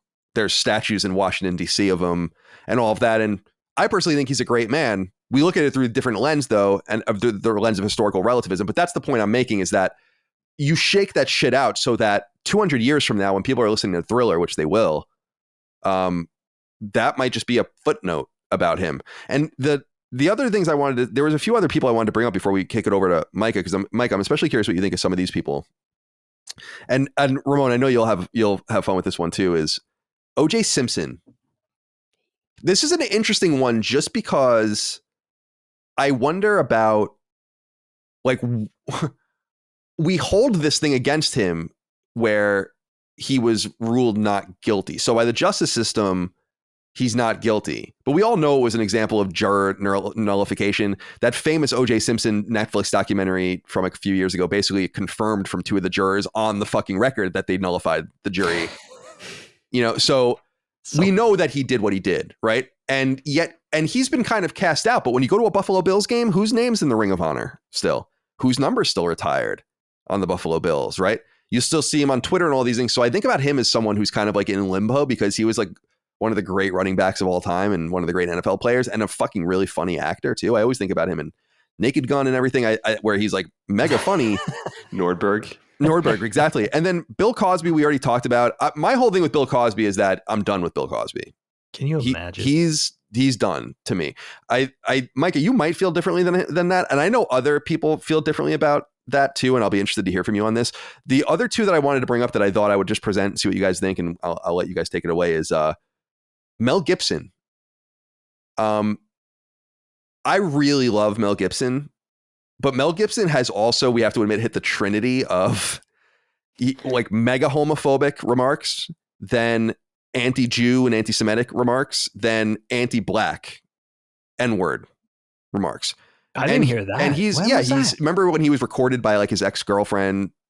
I didn't know that. Something like that. And he said something about a pack of N-words. Jesus Christ. You guys remember? And anyone remember that? I don't. I'm the only one that remembers that. No, I remember. That was probably in the like mid 2000s, I would say, mid-aughts. Jesus. And he came back from that. And I look at it and I'm like, I kind of low-key love Mel Gibson. I'm sorry. Like so it is like very personal. It's, Kramer is the same, where it's like, that was even a different example because I think that was just supposed to be funny. Or he only said it once. Right. And it was like, not that it wasn't funny at all, but like it didn't come off the way he thought it was anyway. And then most recent, Kevin Spacey. This one's complicated because Kevin Spacey, for people that aren't keeping up, has been found not guilty. Yeah. Both times for what he was accused of. And I wonder, first of all, they fucking ruined House of Cards. That's probably the biggest crime of them all. I'm sorry. Yeah, right. Yeah. And we had that last season where I literally watched 15 minutes of the first episode of the last season. I'm like, no, I'm done. So I have no idea what even happened. But apart from that, is it not even true? He was tried in the United States, not guilty. Tried in the UK, not guilty. Now, I don't know all of the details about that, but that's an example, again, a more muddy example. Similar, like maybe the other side of the coin to an O.J. Simpson, where it's like we flipped the coin. We thought you did it. You didn't. You got away with it, but you did do it kind of situation. So those are the names I thought of. And then Ramon, finally. And this is the big walking away example for me, where I'm totally done with this person. Bill Cosby, I'm done with, but he's easy to avoid. Although I did love the Cosby Show as a kid. Very much. I know what you're going to say. Yeah, who didn't? You know, right? Lost Profits. I think that he comes up quite a bit. Yeah, he does. Ian Watkins. He comes up a lot. It's very dark, but that's a great example. I loved Lost Profits when I was a kid, in high school and into college. Their second record specifically, Start Something. The Fake Sound of Progress was their first record, which was awesome. But Start Something is actually a very, very, probably why it comes up, a very nostalgic record for me. That was like basically the soundtrack of my internship at IGN that summer of 2004. I was like obsessed with that record. And they did another one after that. Like, I don't even remember what it was called, but I stopped following them after that. But for people that don't know, because it does come up every so often, the singer of that band was basically accused of like heinous sexual crimes against children, including like infants. And this was going on while they were touring, while they were making this record. You cannot listen to it. And I'm most fascinated with that just cratering the band. Like you have no residual money anymore. There's no demand for your tour. There's fucking everyone tours. I just saw fucking Gin Blossoms. You think that Lost Profits couldn't tour? So how was that show? It was awesome. Loved it. Yeah. Sugar Ray opened for them and Tonic. It was great. My God. Loved it. And so they'd be out there making money and doing all that. So I'm most fascinated by the ramifications of that and how unfortunate it is that, because they went on and made another band, but it's never going to be the same, and it's not the same for them commercially. So those are all the examples. But I would say that out of everyone I named, it's basically just Bill Cosby and Lost Profits that have kind of met that bar. Because I agree with you, Dag, about Miramax and all that, but it's different, right? Because he's not in the movies; he's just the money behind the movies. So when you watch Scream or whatever, it's like, I don't know, man. But were those other people around to see it, or did they have any knowledge of it? That was always, and I'm not indicting any of those people. I love so many people associated with Miramax, but that was the big question for all of us, was like, behind closed doors, because of their proximity, how much more did they know than the general public, if anything? Hopefully they didn't know anything. Well, and as you're saying this too, I mean, that's definitely what they explore a lot more in that Cosby doc. They go more into the people that were really around at times, and I gotta see that. Like his, it's on Showtime. It's 4 parts, but yeah, I mean, it had kind of a personal connotation to it as well, because as I was watching it, when I started learning more, they start kind of going into like the types of women he was into and having around, and like his like whole like process. And a lot of it was around the taping of the show, the Cosby Show, and like the day of. And the reason why I say this, and this is not to, I guess this is for me to ask, as far as I know, my brother had asked my aunt this, and I think everything is all fine. But I can't speak for her. I can't speak for my brother even. But when I was watching this, I was getting kind of sick to my stomach thinking that might have happened to my aunt. And I say that because my aunt was a regular on the Cosby Show in the 80s. Are you kidding me?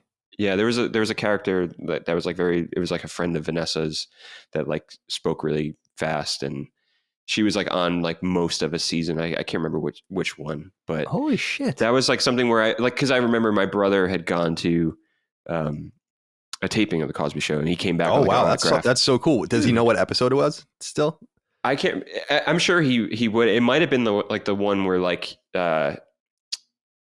Sandra's going into labor. It's like a 2-parter thing. Oh, okay. Say. But no, the thing about that, I remember specifically like my brother coming back with like an 8x10 signed by Bill Cosby, and like had it in his child, teenage bedroom.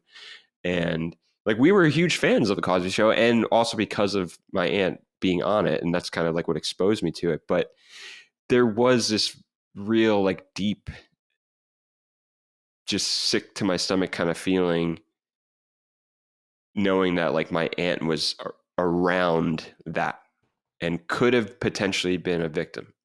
But it's like, I'm also not like super close to my aunt as much as I was as a kid. And it's kind of just something where like, I don't really know how to like respectfully address that too. Wow. And in many ways, I feel kind of conscious, like even bringing it up now. I don't mean to like put her on the spot or anything, but it is just something where there was the way these people were speaking about it. I was just like, yeah, there's a very high chance that my aunt could have easily been traumatized from that whole experience, but it's just something I've never really asked about. Yeah, there was something so like the same way I just said, like, with the Michael Jackson thing, where I'm like, there's just no way these people are fucking lying. And that's the other thing too. It's the thing about that doc is that it is just so much centered around like, how the hell do we handle this? Because this guy was so important to many, many people on a different level than the way Michael Jackson was even. But anyway, no, yeah. It's you have to, I hope you broach that subject. I mean, that's important knowledge, right? I think you should like find a way to do that, or find the appropriate conduit, like the person that's closest that would be most comfortable doing that to her. I think as I hear that too, like, because that's kind of like my version of wanting, like the same way I mentioned Quincy Jones with Thriller and like the other people involved. Like, that's kind of my excuse for still wanting to show someone, hey, my aunt was on the Cosby Show. Like, she's really great in it. And this is like a very nostalgic memory from my childhood. But it's like this kind of weird place, and that's the other thing too. When I watched this, when I think it was a couple of years ago, I was showing Cassie this, and I was watching it, and I was like, man, this is still so funny. And it's great, and it's kind of timeless, and it's like nothing like that. Yeah, it's a shame. So wholesome. It's a shame. And relevant. Yeah, I mean, his legacy, Mike, I want you to speak on this, but his legacy, it's a particularly dark Bill Cosby, because I remember when the Cosby Show first came out, obviously it was a sensation in the 80s. I remember my dad telling me at that time, however old I was like 10, 11, whatever I was. He was like, Bill Cosby is the first guy who I listened to, who I would sneak his albums into my room so my parents wouldn't hear, so I could listen to his comedy albums. Mm-hmm. So even in the 80s, I remember his legacy already reaching back to the 60s. And then you think about it extending all the way until he got canceled. And obviously it's about the people he hurt. But can you imagine this insane legacy just completely squandered? Because there's footage in this doc of this guy like literally talking about Spanish Fly. That, I mean, it's like, holy, this guy was a monster. The other thing, Micah, before Colin brings up Kevin Spacey, and that makes me laugh because obviously, hopefully he is innocent. And I hope, allegedly he didn't do any of these things and he was falsely accused. Come on, let's get that last season of House of Cards. But you know what makes it funny is that we always thought he was such a great actor. And now we have to double down on that because at a certain point before he was, before this news came out, we were like, oh, he really is that creepy. He's not acting. Now we got to go back to, oh, he's just acting that creepy. Okay, so we got to give him like some Oscar nods or something. To bring it back around, I mean, I'll let AI fucking make the last season of House of Cards. Yeah, fair enough. At this point, starring Dave Chappelle. Micah, let's hear from you, my dear. Yeah, so I mean, you guys bring up a lot of them. In my own notes, I had written down Bill Cosby. I'd written down Mel Gibson as just things to talk about. For me, the thing with Bill Cosby, and this is something very unique to growing up in Western Massachusetts, is that that's where he lived, and he was a local celebrity. He went to my eye doctor. I always hoped I'd see him there. I never did. This, and I'm talking all this pre-allegations, okay?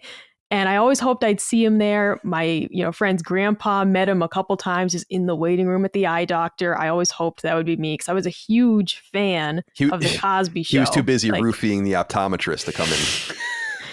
I mean, I was obsessed with it at that point. I read his books. I just absolutely loved Bill Cosby. I actually, before all of the bad things happened, he did a comedy special on Comedy Central. I think it was called Far From Finished. And I bought the DVD of that because I was like, oh man, this was really funny. I think it's at my parents' house. But I was a huge fan. And so it just was. I mean, this whole thing happening, it's just like, yeah, it completely, tarnishes is just the best word for it. Of the Cosby Show still is very important. It still is a show about successful Black people that, that weren't struggling. For once, we have a show. Something like Good Times was important because it was about having a dad in the picture. Good call, Mike. But they were still poor. They were still struggling. It was still about them constantly being underwater. Like, that's the show. And there's a lot of funny stuff to it, but Micah knows Good Times. I'm so impressed right now. That's old for me. Oh, I loved that show when I was a kid. I know. And so it just was like, that was important because they had a dad. The Cosby Show was important because it was two Black people that weren't destitute. It's like, we just actually got to see a Black family that wasn't poor and had a dad. And just, they were a safe haven for their kids' friends and everything. It really, what he did really does just ruin the legacy. But the show is still very important. And when you think of those actors, and, it was still super important for their careers, and everything. So that's one of the ones that, separating art from artist. I haven't watched The Cosby Show in a long time, only because I've seen it all. And it's not one of those shows that I really wanted to rewatch anyways. I feel a little old for it type thing. Much like some of my beloved shows, like Everybody Loves Raymond, I'm not really clamoring to go rewatch that. I still love it. I still quote it often. But it's not a show I even wanted to rewatch. But yeah, when it comes to Bill Cosby, I don't do my Bill Cosby impressions as much anymore. I used to quote him like endlessly. I had a Bill Cosby soundboard on my phone that I was always using. And then all this stuff happened.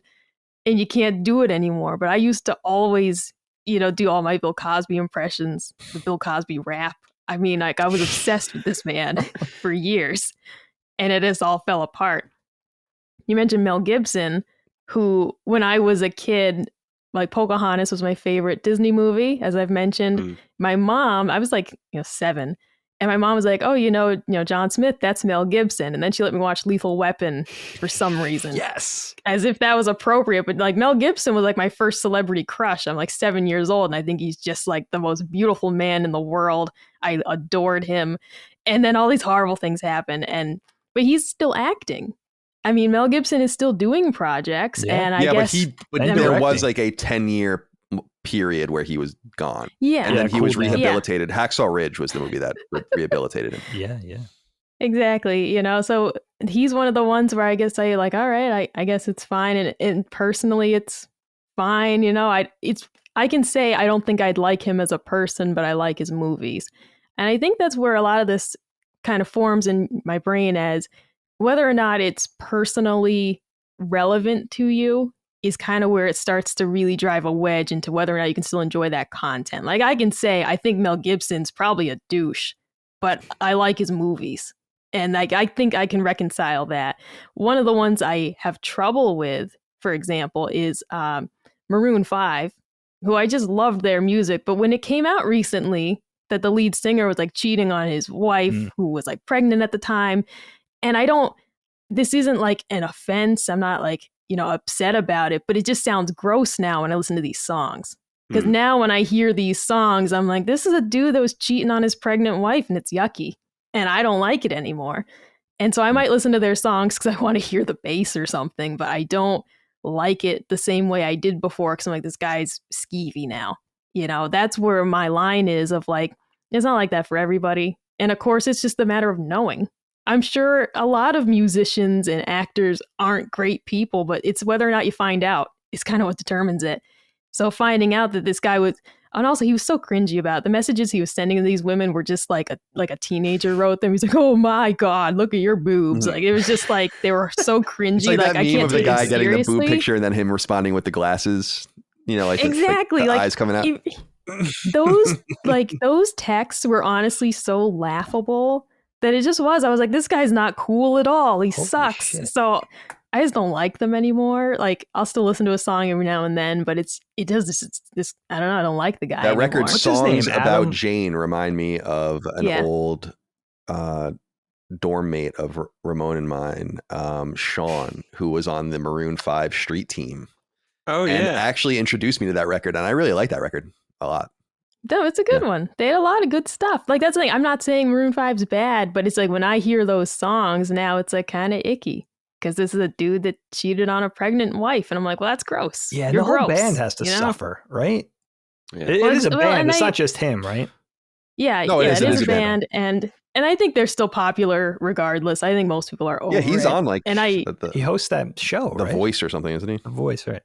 I don't think so. Is that him? I thought he was on that show. He did. Yeah, he did it for some one of those. Oh, maybe. Okay, yeah, because I don't think he's on this season in the commercials. But they got Reba now. They're scraping the bottom of the barrel. How dare you? I love Reba. I have no beef with Reba. You know really how much I love Reba. He does this every time she's on the commercials, and he makes fun of her, and he knows how much I love Reba. She hasn't done anything, I don't think, and if she has, I don't want to know. But no, it's Dagan. It's interesting that you brought up Doug TenNapel because I was recently Googling Cat Scratch, which was one of my favorite shows when I was a kid. And it's also an excellent performance by Wayne Knight as a voice actor. Oh, that's right. Which is why I came across it again, because I was on Wikipedia very late at night Googling Wayne Knight. And then I was like, I forgot that he was on that show. And it is, for a lot of this stuff too, is just a matter of if I was too young to be aware of it, it just doesn't hit the same. Like an example is that like Michael Jackson, I don't really give a fuck about Michael Jackson. Like I wasn't really ever a big fan of his music. So I don't want to say I don't care, but it's like, it doesn't affect me in the way that I'm not listening to his music anyways. And when I was a kid and people were talking about Michael Jackson being creepy and all this stuff, as a kid, I didn't know what was going on. And then it was just like, well, all right, I know it just doesn't really matter because I already wasn't a fan. And I felt like it's like, oh, well, I don't feel weird about not listening to it. I don't feel weird about listening to it because I already didn't like it. I already wasn't there. It doesn't help at that point. It doesn't help at that point. He was already making videos with his shirt off and weird with Lisa Marie Presley. Yeah. That's the one. What was that for? That's ignorant. No, that's true. What were you saying? No, it doesn't matter. One thing I wanted to end with this topic, and we'll go back to Dagan to wrap it up, but is about Chappelle. Wouldn't you say, Ramon? I mean, from my perspective, he's always been deeply offensive in a lot of different ways. I guess opinionated. Yeah, well, there's that for sure, but just in general, like third rail touching on a constant basis, I guess. So like when I hear the things about, and I've listened to most of it, if not all of the things he's put out, those specials. When I hear that stuff, I don't read it the same way you do, and I think it undercuts and I say this as a white man, obviously, but I think it undercuts the deep social conservatism that runs rampant, for better or for worse. I think it's totally fine, personally, how you feel in the Black and Hispanic communities and in a lot of minority communities. Remembering, of course, I mean, I'll always remember this because it was very, very eye-opening for me about race and conservatism, was when I lived in San Francisco in 2008, there was Proposition 8, which was this famous gay marriage ban. And it ended up failing. Gay marriage ended up, I think, remaining banned or whatever after this. And when all of the election, results came in, what they found out was that white people voted to legalize gay marriage overwhelmingly, and Black people, Hispanic people, and Asian people voted to keep gay marriage illegal. And there's like a real tension, in my opinion, between like the Democratic, like big D Democratic left-wing party in the United States kind of having wholesale control, in quotes, over the minority population in the United States, or so they think, when they're really kind of more in lockstep with the like waspy Christian conservatives in a lot of different ways. And I kind of feel like Dave Chappelle speaks to that. Plus, Dave Chappelle, I think, is Muslim. No, of course. And so I'm saying, and so yeah, what do you think about that? In other words, I think he kind of speaks for most, like, not speaks for most people, but that he's allowed to continue to do this on the biggest streaming platform because it's really not offensive, I think, to like, or it's not coming off that way to a lot of people. Well, I was going to say too, especially, with that demographic too, there's a lot of like virtue signaling, and, you got to also remember too, like there was, a lot of like even the parental advisory and, that kind of initiatives, those were from like, these like corporate Democrats, That's true. But that's a whole Tipper Gore and story. It's Tipper Gore exactly. and Lieberman and a lot of that. And a lot of that was like, what I'm touching upon with Chappelle though is that I'm not even like worried about being offended at all. It is something where I'm like just kind of baffled by how obsessed he is. That's what I mean. And that's what I was trying to say. With you on that's that. what I was trying to say before, where like I've never been offended by him at all until now. And that's what I meant, where there's this threshold, and it's not even a matter of like, that's what I said, where I've given this guy 6 years. It's not even a matter of trying to write it off or, virtue signal like many, many people do, which is sad.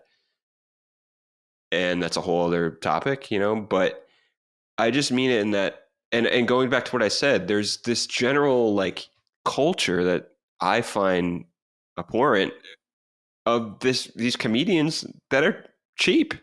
They don't know, and I'm not even lumping Chappelle really with that. Chappelle's a master comedian.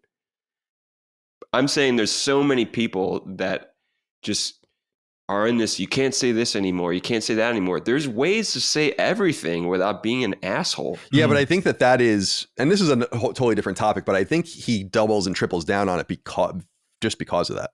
Because it has to be, I understand it, but that's what I meant. I also was trying to feel that same way too, but like 3 specials ago. That's what I mean. It's like he's not acknowledging it, and he's really trying to play with it in a way that just sucks. And I'm like, dude, something has to be said at some point. And I get it. And that's what I meant. That same demographic of comedians that like try to lump this into free speech and all this other crap. It's different than this. It's just like, this is cheap, and it's not me being like hyper offended either. Like I'm still trying to give the guy the benefit of the doubt. I'm still trying to watch the special, but I'm just like, man, this is so fucked up. Yeah, I understand. I understand that interpretation. I always just think about, and again, I Chappelle to me was, and this is a totally different topic. We'll move to Dagan and close this out after this. But I always just think of how much it opened my eyes to, I guess what you're saying, which is like a more elegant but still very rude style comedy. I and just kind of edgy comedy, which I find really funny. I always think of you knew him, my old roommate Mike Mitchell, and who I lived with for 5 years in San Francisco. He was Black, and we like shared our love of Chappelle and a lot of other things. But when he would get up, and I loved doing this. It was we had like this long hallway in our in our apartment, and then the living room was at the end, and he would get up on like a Saturday, like 2 PM, and I'd be like, "Good morning, Black America," because that, which was a quote from the Chappelle show during the Negro Damas Yeah, it was Paul Mooney. Yeah, and I love that. And we used to just crack up, and I always think about that. Because he'd be like, "Good morning, Black America," airs at noon around the country. But that's where I was trying to say it.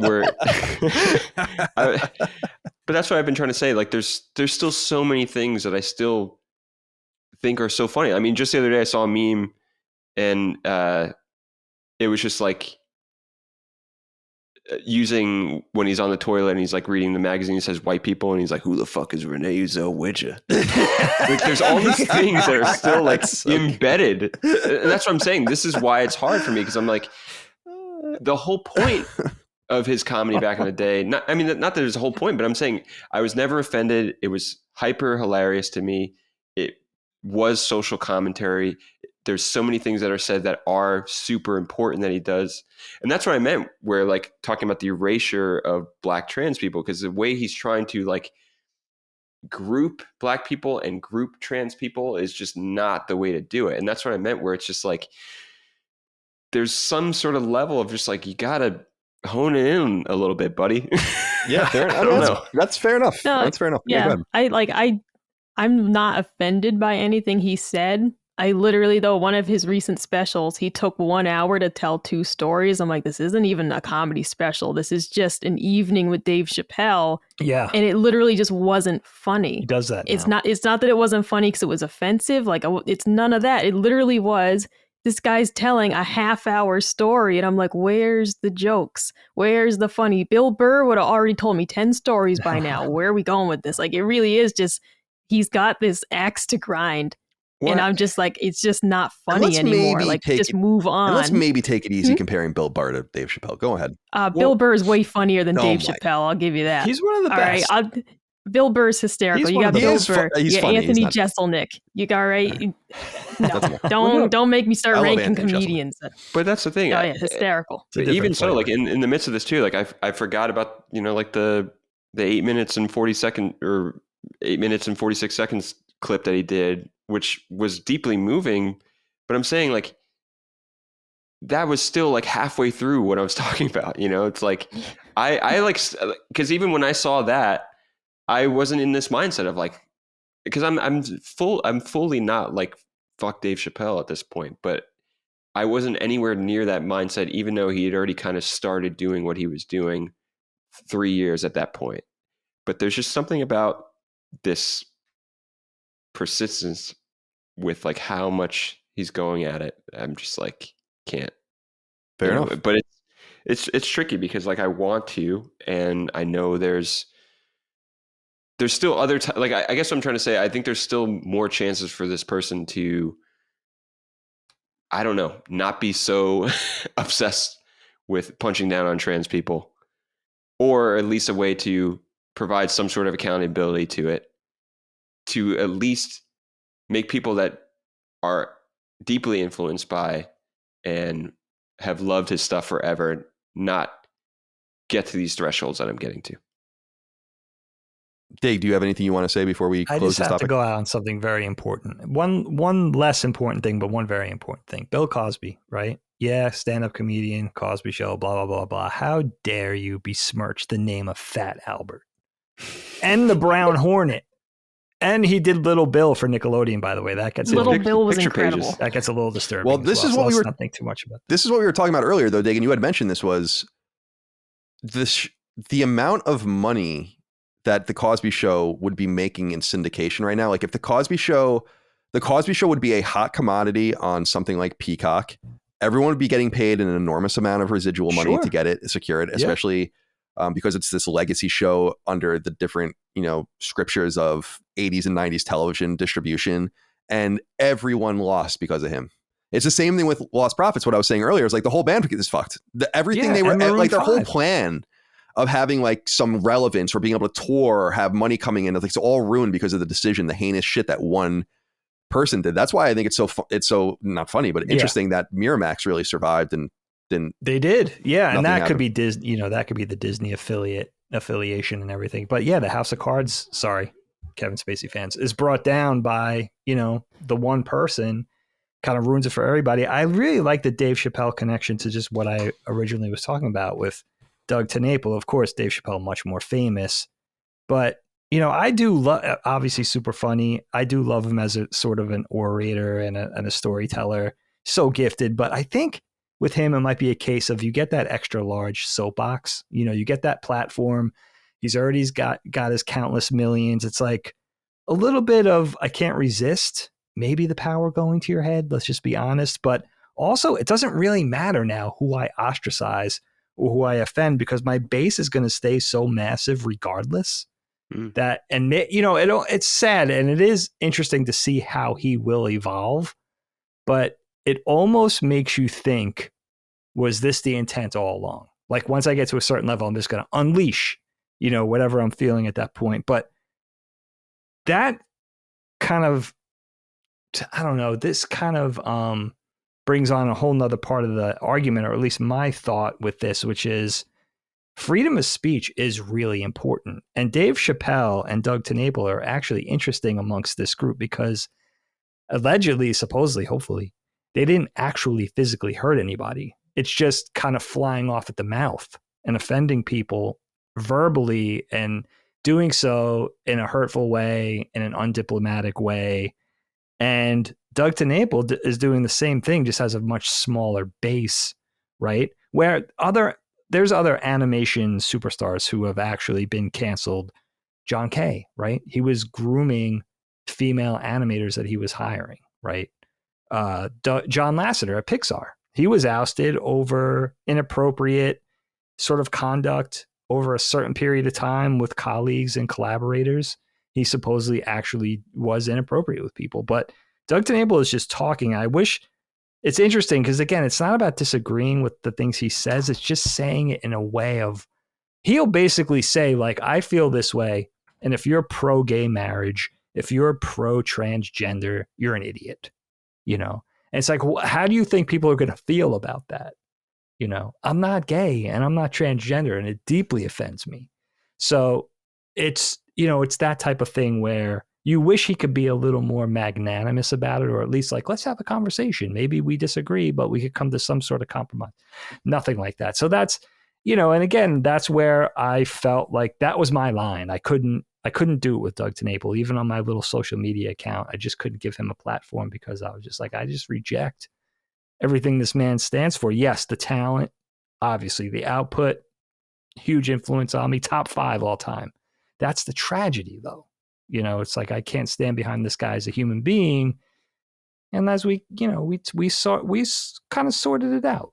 Sometimes you could draw the line and sometimes you just can't. And that was my big one. So don't look for my pro Doug TenNapel sort of tweets or Instagram posts anytime soon. Ramon, I want to get to you now with your topic. This was an interesting one when you pitched it to us. It required a little bit of preparation. I don't always prepare for the topics. I like to shoot from the hip, but with ones like this, I enjoy as well, because it forced me to kind of like really think about what I wanted to say. And so I'll leave it to you to pitch it, and we'll go from there. Okay. Well, I think in the spirit of the season of Halloween, I was thinking about our favorite cult films. And I say that not necessarily as like, they have to be a horror film or anything like that, but just things that come to mind that maybe were popular at a time in mainstream culture and then kind of subsided, or maybe got revived to some degree, or never became popular, and they've kind of maintained this little niche within you and your friends and family. But more so, I was just kind of thinking about just like, if everyone can pick 3 films that I guess they would think are cult favorites, regardless of what that might mean. And it really just could be anything that, like, any films that just bring you comfort and joy, even things that maybe you've quoted with friends and family throughout the years, things that are super campy, things that are cringy, super experimental, whatever, and I'm not like the biggest like film buff or anything like that, but it was just, there was a couple of things in mind where I was like, be interesting to kind of get like a little semi playlist from at least the 4 of us. You get like 12 movies, and I also thought it'd be fun for the audience if they recognize any of them and if they want to check some of them out as well. Cool. That sounds awesome. Should we go around the horn and do one at a time? Yeah, sure. All right, so let's start with you then. Yeah. So and the other thing too, I'm curious. We don't know if this is the case, but some of them might line up. But I'm curious if anything lines up between Colin and I. But you never really know, because I feel like there's definitely some things that over time have kind of faded for me. But curious to see if any of these line up somewhere, or if you guys have are fans of some of these movies, or if anything kind of rings a bell. So I think for me, this is probably, maybe it's safe to say for you guys too, but like this is definitely no particular order as well. These are just kind of three that came to me and I was thinking about it. The first one is Barry Gordy's Last Dragon. Are you guys familiar with this? No. I'm gonna look these up. Really? I don't think so. Oh my God. I hope someone out there is. So Barry Gordy's Last Dragon came out in the mid 80s. And the reason why, oh yeah, here it is. I guess whatever you can. Oh, The Last Dragon. Barry Gordy's The Last Dragon. Okay. Yeah. So that's the other thing. I always refer it as Barry Gordy's Last Dragon because like the way it was listed in the TV guide as a kid. So like I knew this movie, and it was one of those things where it's like I only saw parts of it, and it was like this kind of harkens back to the time where like you didn't know when everything was going to be coming on, or like maybe you had the preview channel, or maybe you had a TV guide, or like the local newspaper, which lists what's going to be on TV. And there was always this kind of like this feeling of like, when is this movie going to come back? And I think for so long I didn't know that it was the same movie. I thought it was just called The Last Dragon, which I think now it kind of has been like more or less just like rebranded as. But the big thing at the time was the branding behind that. So Barry Gordy is the founder of Motown, and the great thing about this movie is that it kind of intersects a lot of music and Black and Asian culture and MTV kind of in the same way.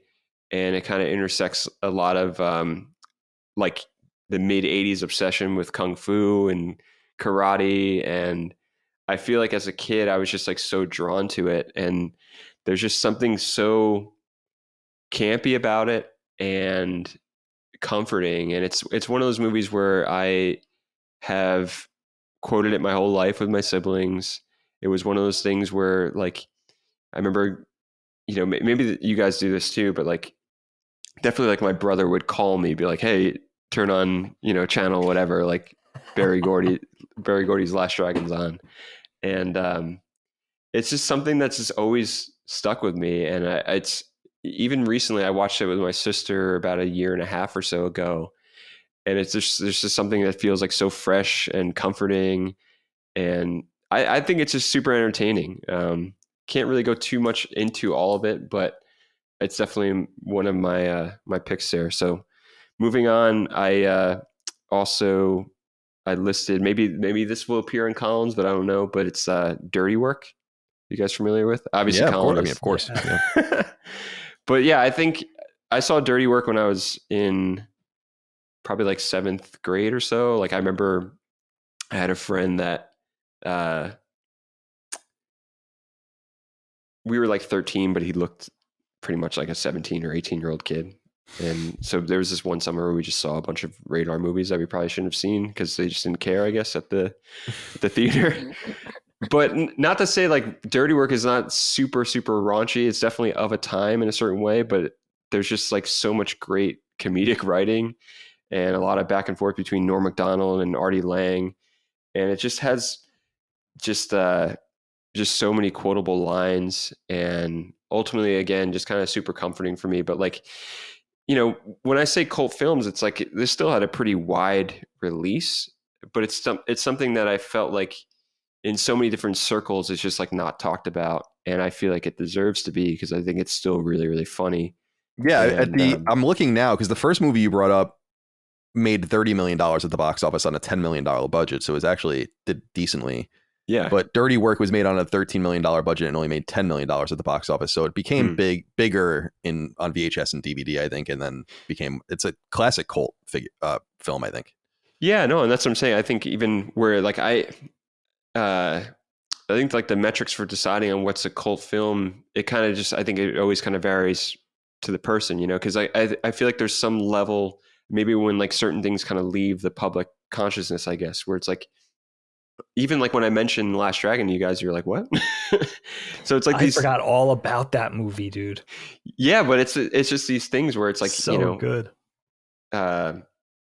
Eventually in certain circles, like keeping the kind of story alive, I guess. But I was going to say with Dirty Work, it's very particular for me where, like, I remember Dirty Work was kind of one of the first movies that like Colin and I connected on, like that and like Naked Gun, which is, I wouldn't consider Naked Gun a cult classic, but it's, you know, I mean, maybe it is actually, maybe there's not a lot of people that like Naked Gun now, but it's this similarly with Dirty Work. It's like and I'm curious if you guys have these experiences with certain films where, because not many people know about it, there was always just something so special when you met someone that knew about it. And I have like quite a few instances with that film where like different colleagues throughout time, different people in bands, different friends, where it's just like, once you kind of connected on that film, then it's like you knew you can just kind of quote that film forever with that person and just have a really fun time. And, you know, it's definitely something that I still kind of draw to years later. And, you know, even so, like there was like, I wasn't aware of the ins and outs of all of it. Like I just never paid attention to the fact that Bob Saget directed the film. And there's just a lot of like little interesting tidbits. It's definitely one of like the last Chris Farley movies. I mean, he has like a very relatively minor role in it. But it's definitely of that time also where there was just like so many like offshoot SNL films. But in this case, I think Dirty Work might not be like officially like one of those Broadway video ones. And I think it's just kind of like separate, even though it still just has a bunch of SNL alumni in it. But either way, and then the third one that comes to mind for me is Twin Peaks Fire Walk with Me. And I say this because I know for a fact that when this came out in 92, it was like completely panned critically, even people that were fans of David Lynch. I think like, I think it was like Tarantino that maybe it was either this or like Wild at Heart that was just like, he said something like Lynch has gone so far up his ass or something like that. But it is, I would definitely consider it a horror film. But over time, as I think Twin Peaks has kind of entered the minds of many people, there is this kind of like completely like resurgent reappreciation and kind of like definitely it's definitely getting revisited in a way where now a lot of people say it might be one of David Lynch's best films. And because it does have like this kind of very like slow in many David Lynch films can be, and definitely is disturbing in a lot of ways and kind of jumps in a lot of different ways, very non-linear. But the way that after years of watching the original Twin Peaks, which I kind of discovered probably about like 15 years ago or so, even like when I first watched Fire Walk With Me, I was kind of like, yeah, I can see why this isn't really heralded as a great film. But the more you get into the universe of Twin Peaks and the way that it's kind of connects the dots between the Twin Peaks Return that came out 25 years later or is set 25 years later is pretty brilliant. And it's just kind of a movie that you can get lost in. And unfortunately it is very disturbing. I mean, it's essentially a story of incest, which is, you know, kind of crazy to think about me mentioning like this being like kind of like a comfort film or, you know, favorite cult classic, but yeah, it's okay. You're in a safe space here. It's Lynch. Yeah, no, but so Anything either way, goes. yeah, I would say that's probably my third. I mean, there's many others that I thought about, like a couple honorable mentions. Like, I used to really love Killer Clowns from Outer Space growing up.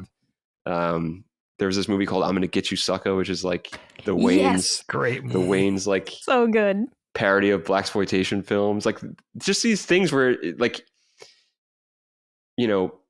movies that maybe you think people forget about. And even me just saying I'm Gonna Get You Sucker and you guys remembering that was like pretty awesome. So I just kind of want to open the floor and see if that happens for you guys as well. See where you guys are at.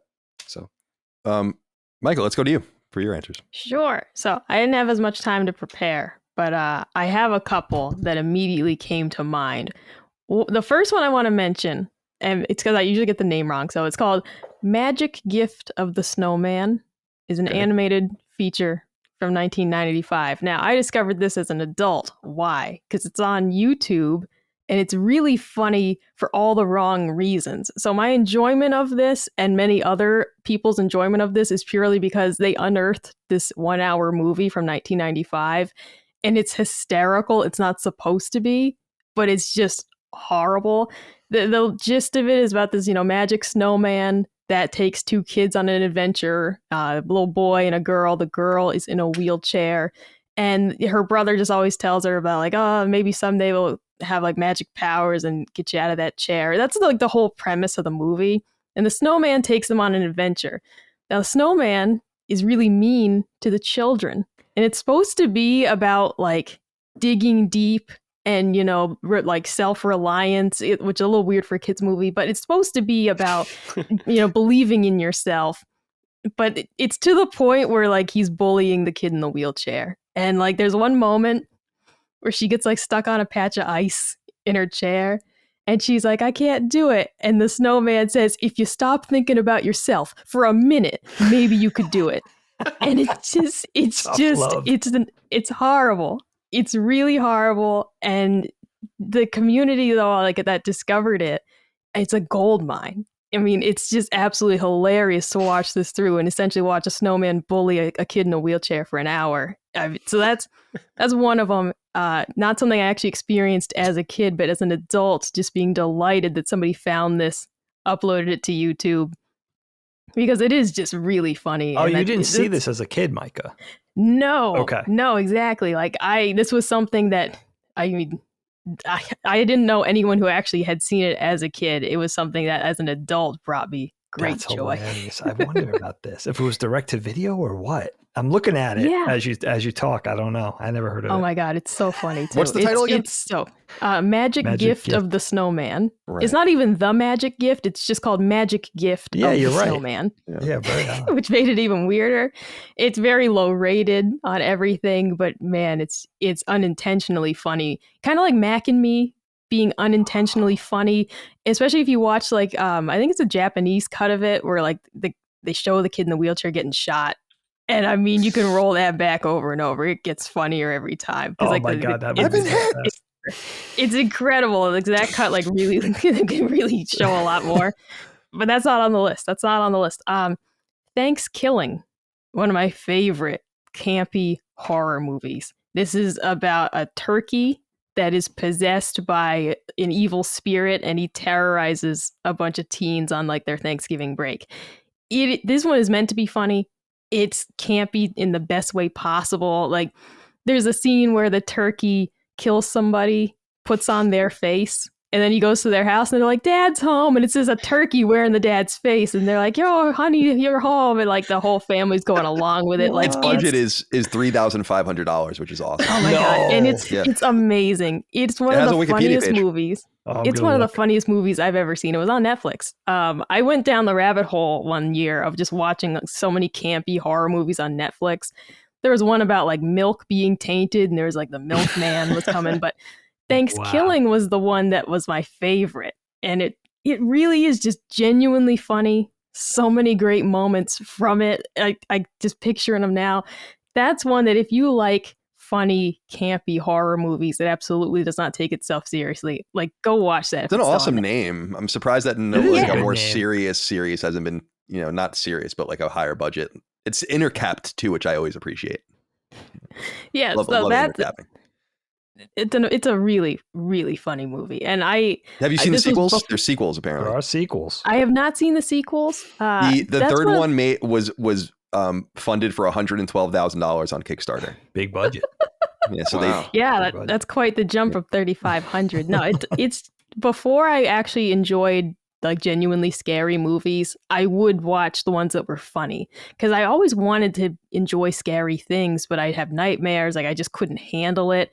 I told Colin this like one time when I was a kid, I was watching this like ghost story show and I got so scared I threw up. So I never really liked scary things. As an adult, that doesn't happen anymore, but I just don't sleep instead. But I've warmed up to it more. By the way, that was as I...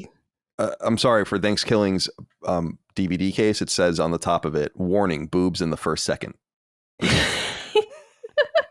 apparently, I'm gonna spoil it here for people in case you're gonna watch it, because the plot synopsis on Wikipedia, Micah, the first sentence is, at the first Thanksgiving in 1621, a topless pilgrim girl is chased and slain with a tomahawk wielded by an evil demonic turkey, which quips, "Nice tits, bitch." This is a period piece. And quote, centuries later, 5 college students head home for Thanksgiving with their families, et cetera, et cetera, et cetera. So that's it. Dude, this sounds amazing. It's incredible. It really is. And very awkward as well. There's like an extended scene of 2 teens dry humping, which was weird because they didn't have their clothes off. That's what made it weird. That's what made me more uncomfortable, was that it wasn't a normal sex scene, that they were wearing jeans. And it was just, but the movie knew what it was doing. It knew exactly what it was doing. So that's the next one I want to mention. Fantastic. The last film that I want to bring up, I want to say I lament the lack of stupid movies. And I don't mean stupid in their bad, like Strays, that new dog movie just looks horrible.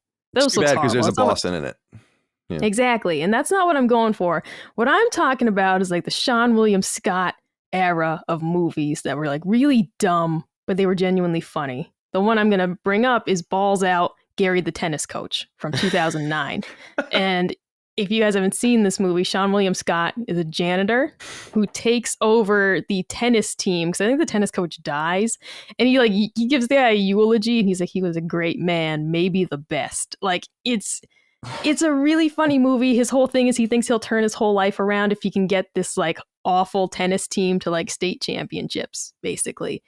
And it's that whole entire, couple of years where movies were really dumb, like Strange Wilderness, those type of movies. They were awful, but in the best way.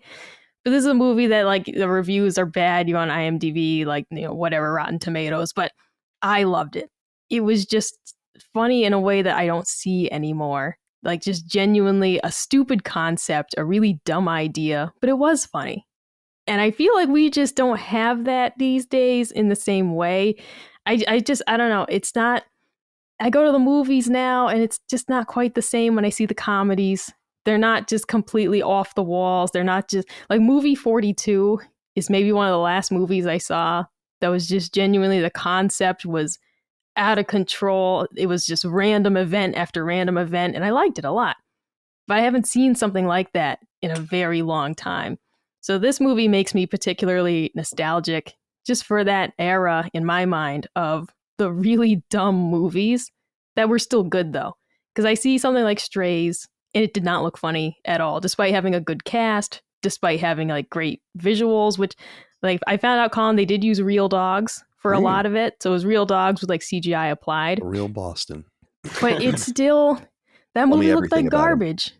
And all those commercials looked horrible. Not the same vibe as what I'm going for here about Gary, the tennis coach. It was a real redemption story about this man who just wanted to be something more than a janitor and thought that being a tennis coach was like 10 echelons above it. And it was just one of those movies that stands out whenever I think of like dumb movies that I adore. That is the top of the list for me. And just something I don't really feel like I see anymore. We don't see Sean William Scott anymore. So maybe that's what happened. I don't know where he is. I'd like to see some more of his movies. Why, for whatever reason, I can't picture Sean William Scott. He's Stifler. Yeah, okay. Yeah. Right. Oh, and I haven't seen those. That's what's even better, right? Even better is I haven't seen those movies. Dude, he's awesome as Stifler. American Pie is dope. Love American Pie. It's funny because I've never seen that movie Goon, but like for some reason, that movie's good, dude. You'd like that movie. Yeah, when you said Stifler, then I was like, I thought of Goon first, or like when I thought of Sean William Scott, I was thinking of Goon before American Pie for whatever reason. Yeah, Goon is Even good. though I You would haven't like seen Goon Goon as well, Mike, if you've never seen that. That's about a No, hockey I goon. remember. Yeah, I remember the movie coming out, but I didn't ever see it. I remember like seeing the trailers, but I didn't actually ever watch it. I don't think. All right. So those are your 3 movies. You have the snowman. What is it here? Why did I Magic write that? Gift of the Snowman. Gift of the Because it's not a real sentence, right? Like nobody's going to really remember not. that title. Well, I wrote snowman / magic in my notes for some reason. I have no idea why. And then Thanksgiving and Balls Out Yes. from you. All right. Very good. I Dagan. can appreciate a dual holiday film like Thanksgiving. Yeah, seriously. That's a trick. I love the How can name. I live just think the up to name's so this? dope. That's like Thanksgiving such- is a great name. I'm just Yeah, looking it's at totally awesome. some images from this movie, and of course I haven't seen it yet, but it's giving me serious Dark Crystal vibes with the creature design. Oh, wow. It doesn't look like a $3,000 movie from what I'm looking at. Looks like at It least looks it better costs at than least $3,000. 9 or 10,000 Interesting. for sure. All right. What do you have to say, Dave, for your 3 films? All right, so let me just preface this by saying I have some runner-ups, but if you guys want my list of go-to cult movies, just DM me for that. But I do have to say, I do have one because I'm a little aggravated. I brought this movie up several times over the past few years, and nobody's ever gotten in touch with me saying I've actually watched this. And I think part of it is because it's hard to get. And I'm not putting this in my top 3 because I think because of the cast and the size of the stars in this movie, it can't really be considered a cult movie. But I'm just going to check in with you guys on Knock Around Guys. Knock Around Guys is the best mafia movie that no one's ever seen. It's as good as The Godfather. Oh, I kind of remember But you this. gotta watch it. I vaguely remember it. I don't think I've 2001. ever seen it. Dennis Hopper, John Malkovich, Barry Pepper, Seth Green, Vin Diesel. What more do you need? This is it's 2001 technically, but it's very 90s. You guys have to watch this movie. Believe me, it's the best. Well, this is again, Dagan, I this didn't is what I put was it saying in. before, where because even with the picks that I chose, like they're definitely like wide release films, but it's like more about like how it kind of like dissipates from the consciousness, and that's where I even though you're saying maybe people wouldn't consider it a cult film, but you could say that it is, to you. No one's ever seen it. That's the thing. I think Knock Around Guys, I don't even know how I saw it the first time. It's one of those movies like I can't even trace my roots with it, but I suspect despite the cast and this new and old superstars in the movie, it just had like a 3-day theatrical run because nobody, like it made less than $1 million, let's say, in the box office. So it was like one of those it just flopped, but it's so good. But okay, so I think we're all on the same page here. I know there's a little play with what the definition of a cult movie is, but what I love is that movie that not everybody's found yet, right? Feels like a little bit of a secret and feels like it's just something made for you and your tribe, private jokes, all that kind of thing. So I think I love everybody's list so far. This is kind of daunting, but I got one animated, I got one kung fu, of course, and I got one feel good comedy. But for my animated movie, I know I talked about this one before, but I think it's just so strange. Listen, there's a lot of great animated movies you could watch, classic Disney, Ghibli, whatever anime stuff you want to watch. But I think what makes this one so fun, Ralph Bakshi's Wizards, okay, from 1977. It's a movie that's so odd because you can see the seams in it, right? It's a strange offering in that it's like half wildly ambitious and impressive, and then the other half is just like notoriously lazy looking and rushed. I think it was a big undertaking. I think they tried to bite off a lot and they tried to bite off more than they could chew. But it's a great effort and it has really beautiful classic animation, and then it has really sloppily done rotoscoping, which is like tracing over live action. It looks like they probably got bogged down on a few different sequences and then had like 10 days to finish the movie. That's what it always feels like to me. But it's very 70s, has a very Tangerine Dream-like 70s soundtrack, like complete with like the audio distortion on the film. And it just feels like that era. It's traditional 2D cell animation. And Ralph Bakshi, he's just like, for me, a real animation maverick. He was the guy, very East Coast sensibility, from Brooklyn, made all his films in New York. And talk about early adult animation. And Wizards is different. Most of his stuff is semi-autobiographical and set in New York, and kind of deals with growing up in Brooklyn in the 50s and 60s. But Wizards is interesting because it's a fantasy movie, so like elves and fairies and stuff, mixed with sci-fi and tech. And then it has all the comic and cartoon elements in there to make, like, I guess it feels like a little bit of Lord of the Rings and a little bit of a World War II movie.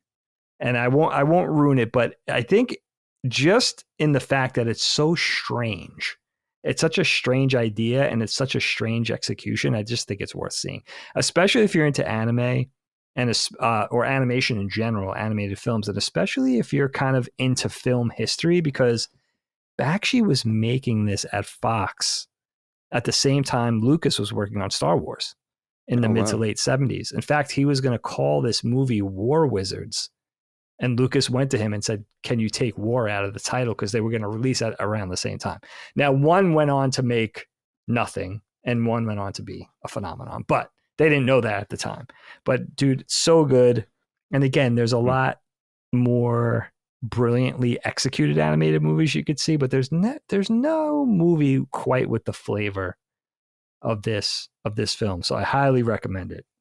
Nice. And yeah, it's a good one.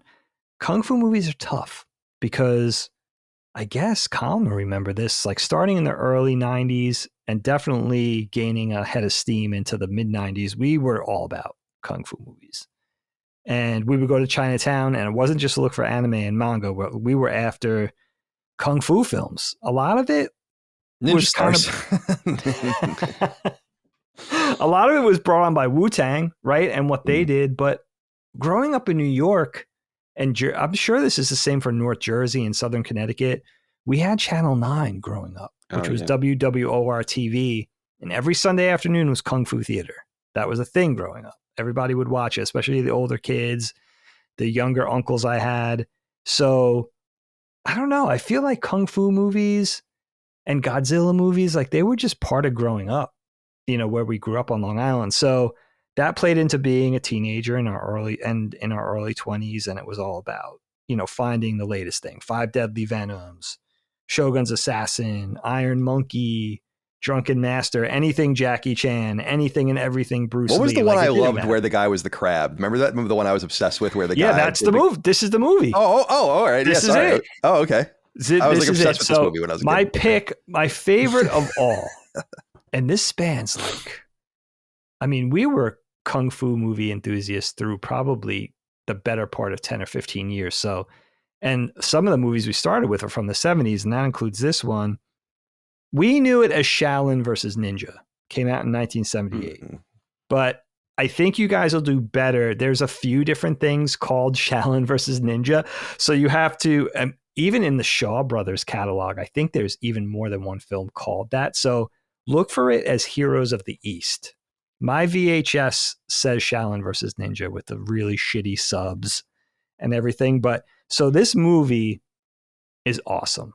First of all, it centers around a Chinese prince who's a Kung Fu master, and he just took a young Japanese bride who's a Japanese martial artist. And she's very good. And she's very good at Bushido and all the different, and Taekwondo and all the different, I know Taekwondo is not Japanese. Something else. Like she's good at hand to hand. She's good at the sword. And he's kind of a demure dude and kind of plays down his talent with fighting and everything like that and just wants to be a good husband. But she keeps challenging him that my Japanese martial arts are better than your Chinese Kung Fu. And he tries to tell her, like, I don't want to do that with you type of thing. And she challenges him to a couple of different contests of different martial arts. And he wins and beats her handily each time and insults her integrity. And she goes back to Japan in a huff. And she comes back with her entire clan. Now, this is a married couple. And she says, my husband insulted me with his Chinese Kung Fu. Now you, husband, have to face everybody in my clan, each one of who is a specialist at a different thing. So now this is pre-Ninja Turtles. So this is where it gets impressive. There's the nunchuck expert. There's the guy with the size. There's the guy who's the katana expert. There's the bow staff guy. There's the Japanese grappler. And that clan is all headed by the ninja master. He's the ninjutsu guy. But he's going to go last. First, he has to pit this Chinese kung fu master against all of his guys. And Gordon Liu, a very young Gordon Liu, plays the Chinese kung fu master, the husband, who has to take on this clan of Japanese martial arts experts. And he has a solution for each one. Like the nunchuck guy, he has a Chinese kung fu equivalent weapon for that. And he pits. So it's a contest of whose martial art is better in that discipline. And he beats them one by one until and the wife's getting more and more pissed as he beats her entire clan. And then he has to face the ninja master at the end. And he's kind of, I don't know, he's like a little confused by ninjutsu because it seems sneaky to him. It's all about hiding and smoke bombs and trapping and sneaking and all that kind of thing. But he gets the hang of it. And the ninjutsu fight lasts that's what Colin's referring to with the crab style and everything. Dude, it's so funny. That's like the last 45 minutes of the film. But this movie is a perfect blending of awesome fight choreography. It's so good. And just straight humor. Like, it doesn't take itself too seriously. It's so, I remember getting it for the first time. It was one of those things, this is before social media or even before the internet was big. This was probably 96, 97. I remember like it was yesterday. Helene and I were just dating. And we said, oh, we'll be cool. Like, let's have a night where we just eat Chinese food and watch some Kung Fu movies. So we went to Chinatown in Arch Street in Philly, and we went and just picked this off the shelf and got lucky. I didn't know anything about it. And it became like my favorite Kung Fu movie ever. Oh, that's awesome. Highly recommend it. And I think you guys could even watch it on YouTube. There's at least clips, high quality clips. Like, find the crab clip, because there's a specific scene where so I don't know. There's like the crab style person's like retreating or doing the crab, and so they're like, and it's just he's fighting like running. Sideways. Yeah, it's so funny, like across like the landscape, like a crab. I must have around that a million times. And no matter how mystified Gordon Liu gets, he always finds a way to adapt his Chinese kung fu to address whatever's happening with his opponent, with his Japanese opponent. It's funny too, because I read about a little bit, on the making of it. And I guess oftentimes Shaw Brothers or whatever other Chinese productions were in the offing, obviously it often revolved around Chinese styles of martial arts, around kung fu, not around Japanese martial arts. So the fact that they were even integrating Japanese styles into a movie, now they were totally belittling it, but still just to have it in there was odd because it wasn't a Japanese film. I think it might even be Shaw Brothers. Don't quote me on that. But if you watch one martial arts film, gotta watch it. So good. And the acting, the woman who plays the bratty Japanese wife is so awesome. Like, she's just hilarious. You gotta watch it. And so that's two. And then my third, I don't know if this will be a surprise to anybody, but we never did it on Knockback. And it's really genuinely one of my favorite movies. And that's Wes Anderson's fledgling directorial debut, at least for a feature film, and that's Bottle Rocket. Oh, yeah. It's such a good Applejack. movie. Applejack. What's funny? I mean, Wes Anderson, you would think cult movie Wes Anderson, because now you look at him, right? This is one of the most iconic styles and voices in feature film working today. Like, we all know Wes Anderson, right? We know his imprint visually. We know all the stuff he's done. He's so important, but I think sometimes the first film just goes unwatched because they're not famous yet. And who has the time to, or remembers to go back and say, well, what did he do before, he got big, which I would argue he didn't start getting really big until Tenenbaums, a few movies later. So, and we did Tenenbaums on Knockback, and we did Rushmore too, which is another favorite. But Bottle Rocket is super distinct because the only movie I could think that's kind of in its camp as far as flavor and tone is maybe Napoleon Dynamite, where it's an adult comedy, but there's nothing in it that really an 8-year-old can't see, right? It just, for some reason, it's just appropriate for almost all ages. Maybe in Bottle Rocket, maybe despite a few curse words, but it's just silly. And it's not even like an overt style of comedy like a Caddyshack or some of the other things we're talking about here. It's something different. It just revolves around characters that are just naive. And there's just a sort of style of comedy that comes from that. You know, Owen Wilson and Luke Wilson, the other Wilson brother, Andrew Wilson, is in this. And it's just, if you haven't seen Bottle Rocket and you want to laugh and just, it's a feel-good movie, but it's also genuinely funny. I mean, it's laugh out loud funny. And Owen Wilson plays Dignan, right? Who's like the ultimate goof, and highly recommended. I mean, definitely in my top 20 movies all time. And I just feel like one of those movies, you might be familiar with Wes Anderson's whole catalog, but just one of those movies you may have missed.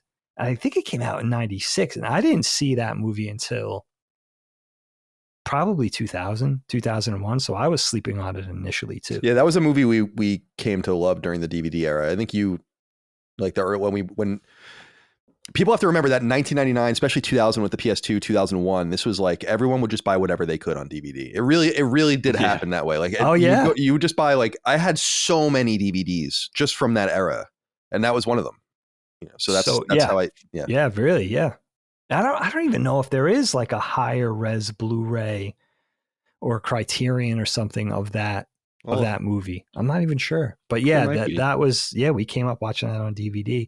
I think I'm going to show it to my kids. That's one that I'm always thinking, like, what can they watch?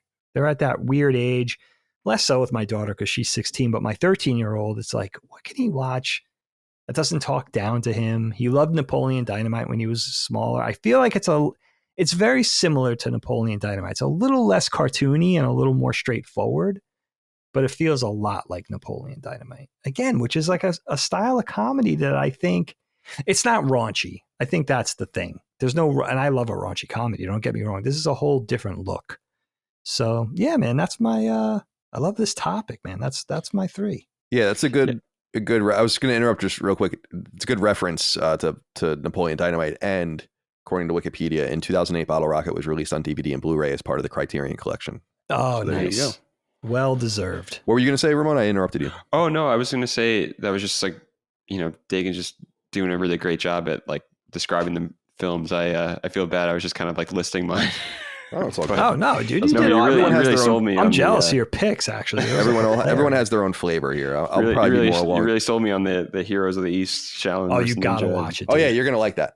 It reminds me, though, too, of Bottle Rocket. I remember specifically being like, probably like 10 or 11. And like back when like the MTV like movie awards were a lot different than they are now. Like they had like a very like specific, like I want to say they had like, you know, they do like the little vignettes throughout the, like those award shows back in the day. Like I felt like they did something that was like really centered around Bottle Rocket. And I feel like that was something that I think back then when I was a kid, I didn't put 2 and 2 together that was, you know, Wes Anderson, and then even put 2 and 2 together that it was like the same guy that made those other films, you know, Tenenbaums and Rushmore. And I didn't see Bottle Rocket, I think probably until like 2009 or 10. And it was of this mindset of when, you know, Netflix was Netflix and you did the mail order DVDs, and it was like of that mind of like, oh, I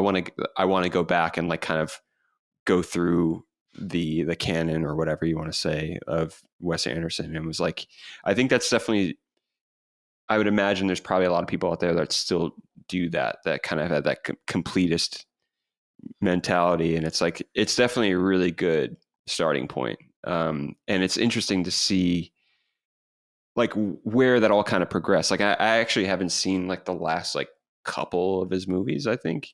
Yeah, me too. Maybe the last one I might have seen was like Isle of Dogs, I think, which is like 5 years ago already. But it's interesting going back and just like there's a lot of like visual components of Bottle Rocket from what I remember. A lot of colors. Like I think remember like they're wearing like all 3 different, like per brother, like they're wearing like different colors. Yellow jumpsuit. Yeah, exactly. Right? Yeah. Yeah. It's just like those things stick with you. Yeah, he has. I mean, that there's something about like an early effort or like a first out, a first time, especially for a director. Before, and this is before Wes Anderson went crazy with the visuals, with the colors and the right angles. Like there was more of an earnestness, and he was still feeling it out. But the writing is so. I feel like he was still so hungry, and Noah Baumbach might have co-wrote this with him. That sounds and about Owen right. Wilson might have co-wrote this with him too. Like the writing is at a level where the filmmaking chops aren't there yet, although it's hilarious. But there's such good writers already, and that's really what they showcase before the visuals, before the big names and the marquee talent is involved. It's like, and the budgets, right? It was filmed in Texas. It was a short first. I think they got money. Basically, they made a short, and then they got a little money to make it into a feature. So it's just those inauspicious beginnings. I'm fascinated with that. That's a good way to play it back to the AI conversation, to be honest. It's like you want to have an example of just like hungry filmmakers. Like that's a really good example. Finally, and we'll wrap this up and go to Micah's topic to wrap the episode up. I'll go through my movies fairly quickly. I don't know how much there is to say about them, but I'll go into them a little bit. And I'll go in order of the oldest to the newest, and then I think also the least relevant to the most relevant in terms of, or least obscure to, or I'm sorry, most obscure to least obscure, I guess I should say. So the first movie, and I'm sure none of you have ever seen this movie, is 1984 CBC film, so a Canadian television film called Hockey Night.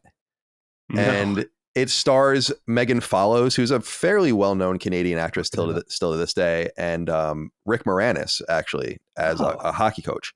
And it's this, for some reason, when we were growing up, we went to the South Country Library, and they had a pretty extensive VHS collection there. And this was just a VHS, and things would be in order. So I probably just saw hockey, and I was like, oh, Hockey Night. And I rented it and on VHS or borrowed it or whatever you do at the library back in the day.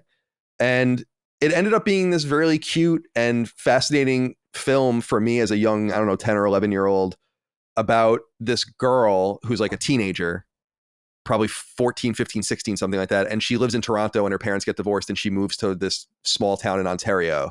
And they have this really prolific local high school hockey team. And she tries out for the hockey team and becomes their goalie, and they become like this dominant team. And it's really, really good.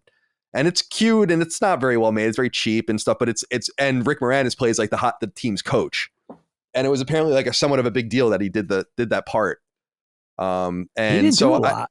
No, not at all. And so I really like that movie, Hockey Night. I highly recommend it. And the good news is that, so apparently, and I was looking here on the Wikipedia page as I was preparing, there is a 4K restoration of it that was shown in theaters in Canada a few years ago, because it's kind of like a cult movie there. It's awesome. But I don't think it's ever been released since that home video release, but there is a rip of it on YouTube, a full rip of it. And I watched it a few months ago, actually. It's not the greatest quality, but you can watch it right now.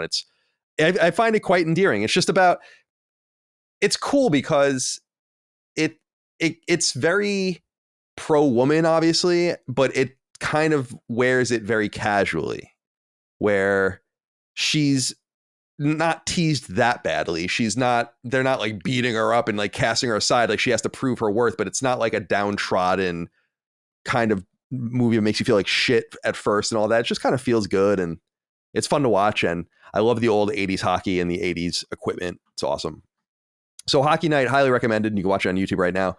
The second movie and that was 1984. The second movie is another made-for-TV movie from 1999 on TNT called Pirates of Silicon Valley. And I don't know if anyone remembers this movie. This is one of my very favorite movies in high school, and I still think it holds up really well to this day. It stars Noah Wyle and Anthony Michael Hall. Noah Wyle plays Steve Jobs. Anthony Michael Hall plays Bill Gates, and it's based on a really awesome book. And this is why the movie's somewhat special to me, I guess, although it's very obscure. The book is called Fire in the Valley, and Fire in the Valley is one of the very first authoritative histories of the beginning of the personal computer industry, written in the mid 80s. And it's been updated a couple of times. It's almost textbookish. I have the first edition on my shelf out there because that was what really got me into the history of the computer industry, which I still am into to this day. I love the history, especially the 70s and the 80s, and now into the 90s with Xerox and all the different companies and all the things they were doing. And this was what got me fascinated by it, because I found out that it was based on this book, Fire in the Valley. But I had first seen this movie, Pirates of Silicon Valley, And it's just about Microsoft and Apple in the 70s and into the 80s and their rivalry with each other. And it's great. And there's some really, truly great scenes that apparently both sides have said this movie is actually quite accurate. And that it kind of represents the drama between the companies quite accurately. And there's this really great scene where Bill Gates and Steve Jobs are in like a conference room, and Steve Jobs calls for, so Microsoft starts in New Mexico and moves to Washington. And so, but they're in Washington now, and they're making Apple II, and later they're going to make Macintosh launch software. And in reality, what Microsoft has been doing was reverse engineering in some way and copying the Macintosh OS to create Windows. And so they ended up getting Windows out before Macintosh even hit, and Apple and Steve Jobs like lost it over this. And there's a great scene that represents this very memorable scene where they're like screaming at each other. And well, actually Steve Jobs is screaming at him, and Bill Gates is just being like very like buttoned up and like not real. And apparently this is like a very accurate representation, according to both men, of how the scene went. It's just really cool to think about these two powerhouses, and unfortunately one of them's not with us anymore, and the other one's fucking crazy. So we don't have either of them anymore, but Steve Jobs especially is just such a huge loss and just an amazing man. And he died basically, unfortunately, by choice, especially if you read the Walter Isaacson stuff and all of that. Like he just didn't make any moves to better his serious condition, but just doing a very naturalistic thing when he was the richest man in the world and could have done anything he wanted. It was a real shame because he'd still be here. And then, so that's the second movie. And then the third movie is the only one that was actually released in theaters, although I don't think it did especially well there. It might have done somewhat well, but is the 2000 movie, and this just came up recently on Sacred Symbols or maybe on Knockback, is Boiler Room. And to me, the movie Boiler Room, I never knew anyone else outside of Long Island that truly cared about this movie, but I knew many people on Long Island that cared about this movie. And my sense is that it's because it is in fact a very Long Island movie. It takes place on Long Island. It's all the different locations on there, and that's what it's about. But it just seemed like one of those cult classics for a local audience, although it obviously was widely available and had a lot of famous people in it, Vin Diesel and Ben Affleck and Giovanni Ribisi and all these others. And he just came up recently because he was on Avatar, and we just did that on Knockback. That's right. Which was interesting. He was kind of miscast there. But this movie, for people that don't know, is about basically a brokerage firm on Long Island that is a pyramid scheme and is basically stealing tons of money from investors, and being done in this very renegade way, and how it sucks this guy in who's basically, and this is the coolest part. He says he's at NYU and he's running an underground casino for NYU students out of his apartment with like real stakes and rules and all that. And then he gets sucked into this even easier money. And then it's about how the FBI kind of ends up getting involved and all of that. But Boiler Room's a classic film, in my opinion, and a true high school memory for me. Everyone would quote it all the time. Anyone who says money is the root of all evil never had any is a quote from the movie, which I love. And Ben Affleck especially is just kind of insane in it, so he's worth looking at. But yeah, it's a special movie. So those are my three: was Hockey Night, and then Pirates of Silicon Valley, and then Boiler Room. So those are my and I feel like those are three good selections. That makes for a good list of, what is that, 12? 12, yeah. 4 times. That's correct. 4 times 3. And you know what? Add on a Serbian film. I showed restraint. I didn't mention it. Yep. We're not going to get into it, but add that one onto the list, kids, if you haven't seen it. Great family movie about a man bonding with his children. What's it called? It's called a Serbian film. Have you not seen it? I thought you were, you know what I mean? Your movies win for best titles. A Serbian film is a 2010 Serbian exploitation horror film produced and directed by Unsayable Name in his feature directorial debut with Unsayable Name co-writing. All right. Sorry, I don't speak the Serbian language. I'm not even going to bother. You know, like D's with lines through them and shit. It's like, dude, I don't even know what you want me to do with that. Like, tough. I know what you want me to do with like the umlaut, the accent aigu, all of this, but at some point we got to stop putting lines and dots and shit around letters because I don't know what you want me to do with them. Yeah. Like there's like the P with the slash and the D with the little horizontal line and how do you even type I'll just speak English. Oh my God. Jesus Christ. It's a hateful tirade. All right. Michael, let's end with your topic. I buried your topic here to the end of the episode just because I feel like it might be some people might be squeamish about it. I have no idea, but it just struck me as maybe that. So I just didn't want to. I didn't want to. Oh, that's the only reason. Sure. And I definitely don't mean this to be in a gross way or anything. No, I know. I understand that. I'm trying to be cognizant of maybe people saying. Oh yeah. But I'm putting it out there. I'm not going to go there.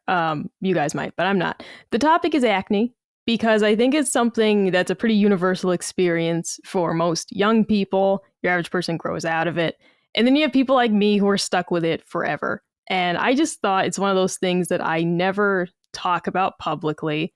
And there might be someone else in the audience who will just be happy to know that, yeah, I'm stuck with it too. And we can share our misery in that. It's one of those things that, yeah, everyone pretty much goes through it. Puberty, your average person is going to experience blemishes. It's going to experience those pads in the little plastic tub. It's like Oxy something. Yeah, Oxy. Is that what it was called? Yeah. Okay, Oxy... I was all I knew was OxyClean. No, it's Oxy. It's something. Oxy pads, I think they're called, right? So I think that's right. I mean, everybody knows their own mom right. getting from the drugstore. You had that. You had Noxzema, which was just the harshest facial cleanser you could imagine. It came in a blue tub. It's like eucalyptus and peppermint, and it burns your skin. Everybody, I feel like, just remembers either the home remedies or just dealing with it. I remember having friends in high school, like boys whose mom would give them a little bit of cover up before school just because they were so, put off by it. And it's something that at that age, at least it was acceptable. The thing for me was that in high school, everybody had acne. So it really, you might be embarrassed if you have a blemish right on your nose, or like right on your forehead. But generally speaking, everybody was going through this at the same time. Nobody was really getting bullied for it, at least in my experience. And it was just something that we all expected would go away eventually. And then unfortunately, where I'm stuck is that I'm 30 years old and my skin has never been perfect, and it just never will be. It's one of those hereditary things. My mom in her 60s still deals with, troublesome skin. The worst thing about it is just the amount of money that I've spent on it. I mean, I have probably spent thousands of dollars over the years of trying to solve the problem. I'd say at this point in my life, my skin is like 85% fine. I finally found a regimen that works for me. It's expensive, so I hate that. I hate how much money I have to spend to just have my skin not look like shit. But in that, it feels that's where I get frustrated with it. It's feeling like I know most people in their 30s aren't still dealing with this. Most people left this behind in high school or college, and you just magically get nice skin afterwards. And then for the people like me who just still have to deal with this eternally, or you get told things like, well, just don't eat sugar, don't eat dairy. And it's like, the thing is that I would rather eat chocolate than have clear skin. And that's on me. All right. I don't want to get 100 comments saying if you cut out sugar, you'd never have acne again. That's great. I don't want to do that. All right. I'm not trying to give up all my favorite things for the rest of my life in the search of vanity, because that's really what the only problem is. But it's like, that's the trade-off for me, is like, people always will say that, just stop eating dairy, stop eating sugar. Do you know what you're asking? Like, do you really know what you're asking? There's a reason why not a lot of people do that, because it's delicious and we love these things. But it just is, I was curious what your guys' experience was, because I'm looking at 3 people with beautiful complexions that I'm jealous of, that I gotta, spackle my face before I go on camera, and I gotta pay $30 for face wash and astringent and all these things. And I spend a boatload of money every year trying to just have my skin be semi-normal.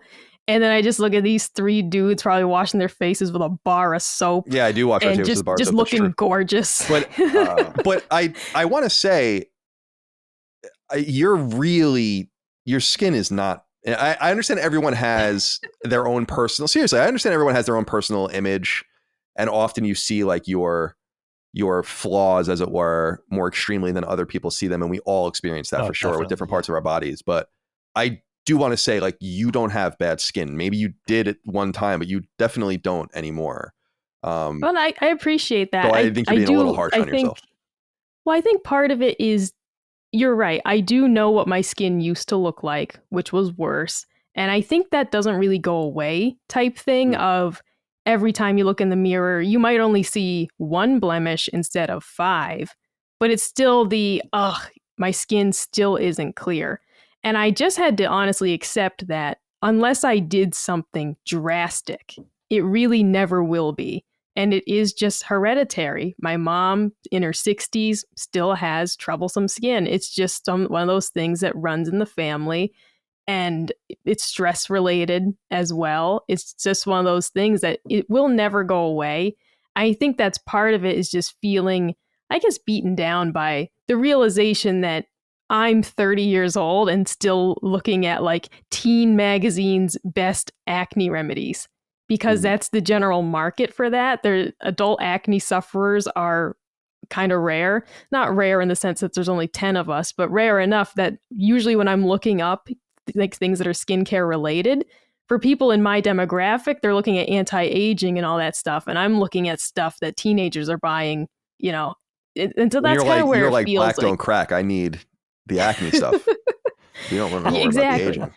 Exactly. So it is. I appreciate you saying that, because I am definitely harder on myself. Definitely. And just part of that knowing, though, that I wish I did just have clear skin like my peers, because I look at other people my age and they're not dealing with this anymore. And it's just like the jealousy. It's just flat out, it is just jealousy of like, I can't believe that I'm the one who got stuck with this for the rest of my life type thing.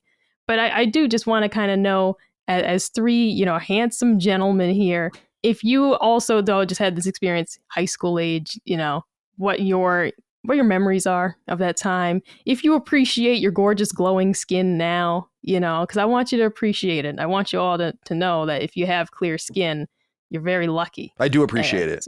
I do actively appreciate it. Yeah, I know that there's as you certain wash your face with a gold bar of soap. Yeah, there's just certain things that everyone would want to change something about themselves or wish something was different, but I've never really had deep issues with my skin. I remember when I was a kid, or when I was a teenager in high school, I did go to the dermatologist to get like a cream, but I because I was getting some acne at some point, but I feel like that was kind of an overreaction.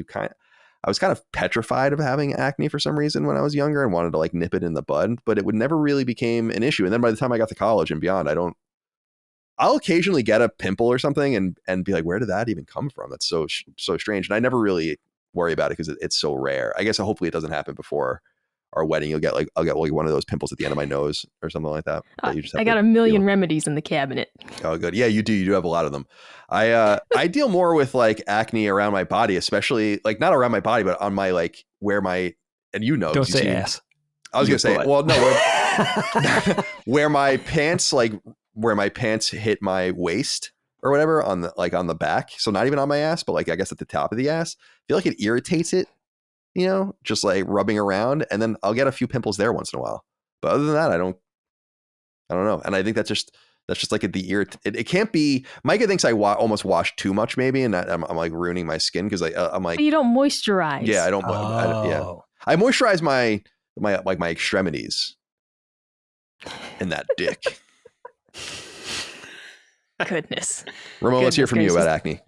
Well, I can say I definitely have not really had to struggle with it as much as Micah, and I feel bad as I'm hearing you say that, you're kind of just like, when is this going to kind of subside? And, when you mention looking through like teen magazines, stuff like that. And, I think that's definitely to like what Colin's saying too, like eventually, like it is just something that I think it might change, like it might progress into something different, and it might improve as well. And so, it's definitely something where I can't, like, I feel bad that I can't necessarily relate to that. And that's just kind of just how my skin is, I guess. I don't want to sound unempathetic in that way. The one thing I will say,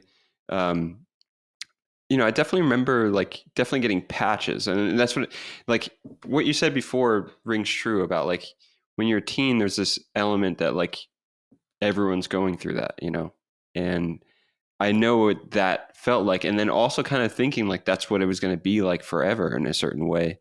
And, but even so back then, I think it was still like very patchy and like, but then it was also like, very like classic, like almost like Wonder Year style kind of like sitcom thing. Like when you get the one pimple out of nowhere and it's like, you got something going on for school and it's just like straight up, just like,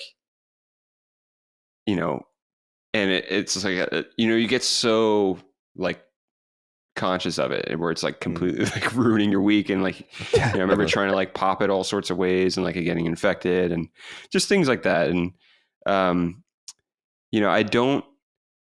I think it's more of like something that I don't think it even really runs in my family. And like maybe one of my sisters had it briefly too, but it's like, my mom, she's 72 and I don't remember my mom ever having like acne at all. And same thing with my dad too. It's just like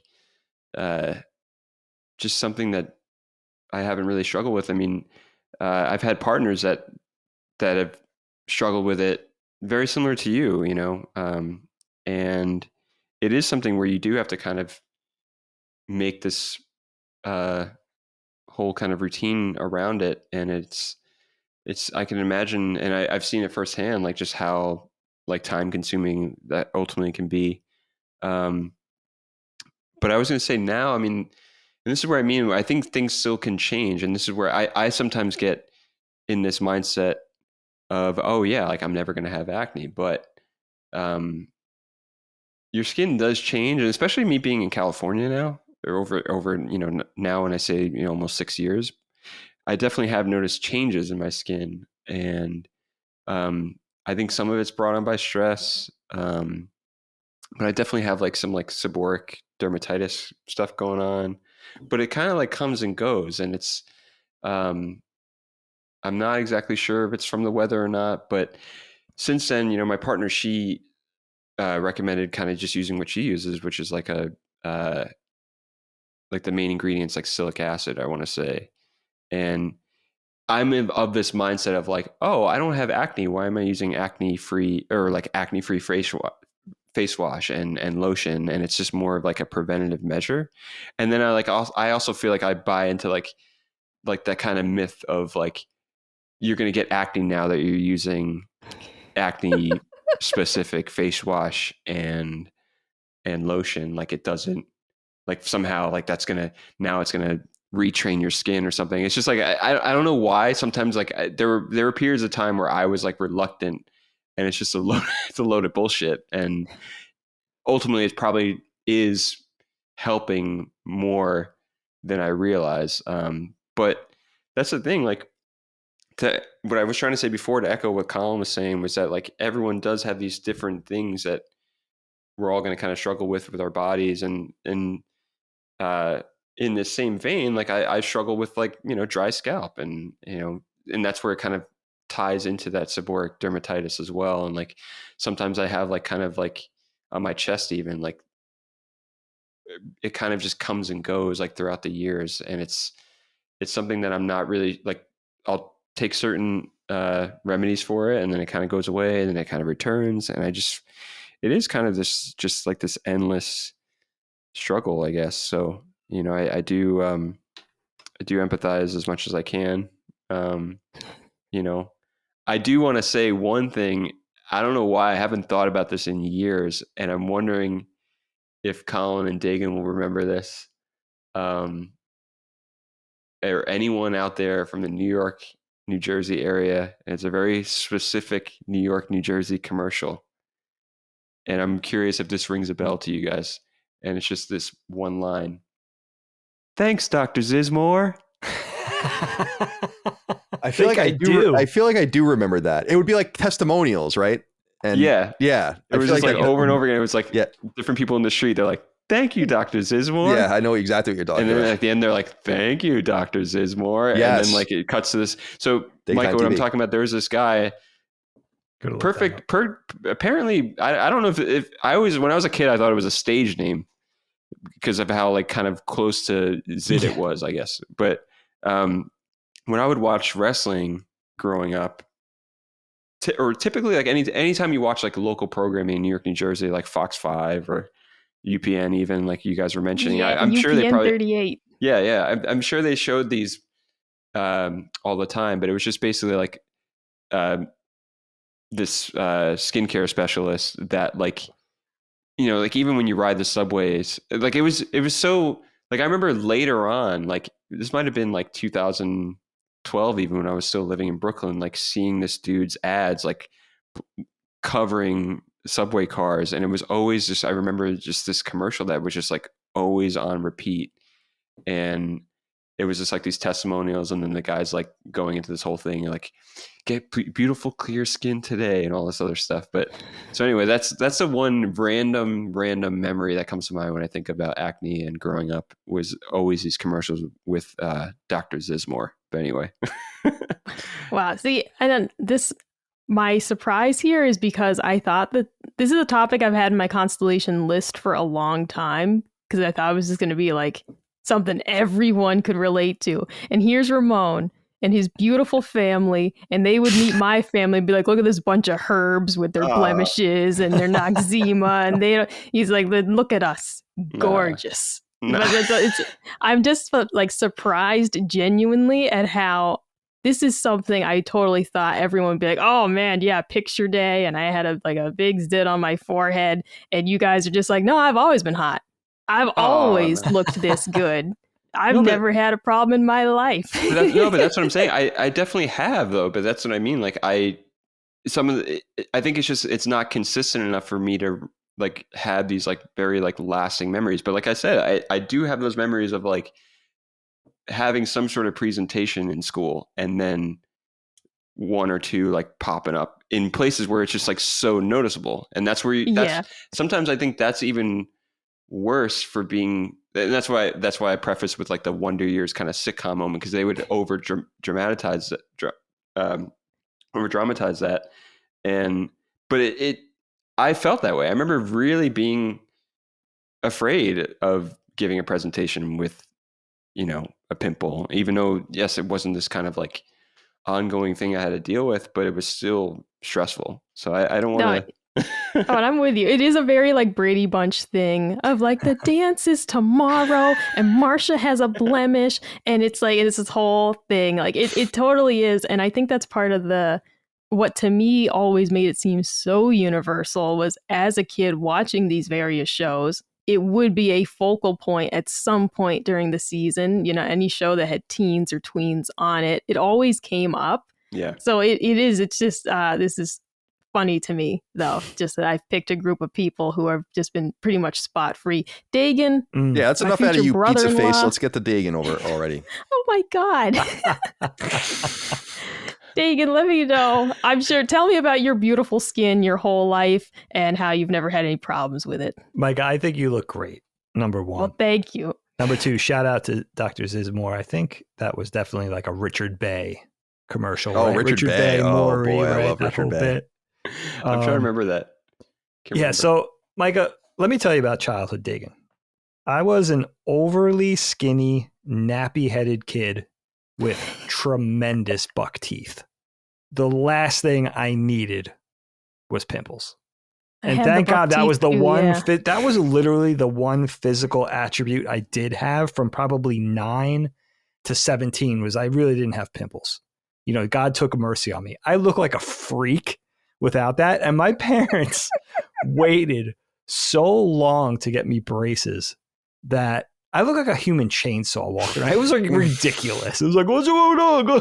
It was like, it was absurd. So the fact that I didn't have pimples was like my one blessing. But I was worried about people making fun of me for other things. So, you know, it's always going to be something. So I can't commiserate with you on the acne thing, but I will tell you that, well, two things. One, my kids, right? 13 and 16. my son might not be out of the woods yet. No, they really don't have pimples, and they Yeah, don't I've have seen the them. They're nappy beautiful. hair. They're really. I mean, I They're know I'm beautiful biased. children. I've seen them. I know I'm biased, but they're really good-looking kids. Are they not going to suffer or have any rites of passage? They should at least. They have good hair. It's like, what is happening? How is this fair? And this is why you marry up, which Colin's doing, which I appreciate. You marry someone more attractive than you. I get it. And I did do it. And we need some improvement. You got it. I mean, this is smart. This is how you do. This is how you play genetics. I get it. But here's the thing, though, with them.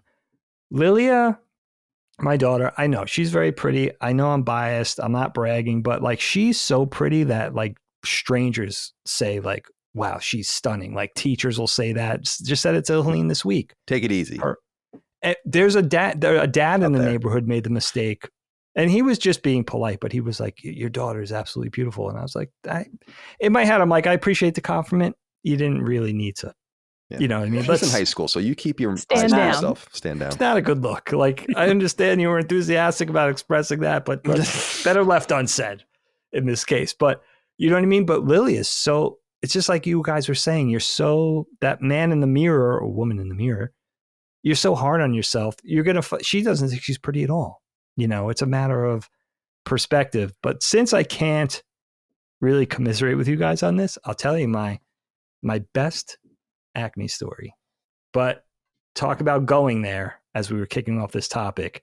This story is going there. I don't even know if you guys want to hear it. It's too late. I'm going. Train's out of the station. If you're squeamish, you're not going to want to hear this story.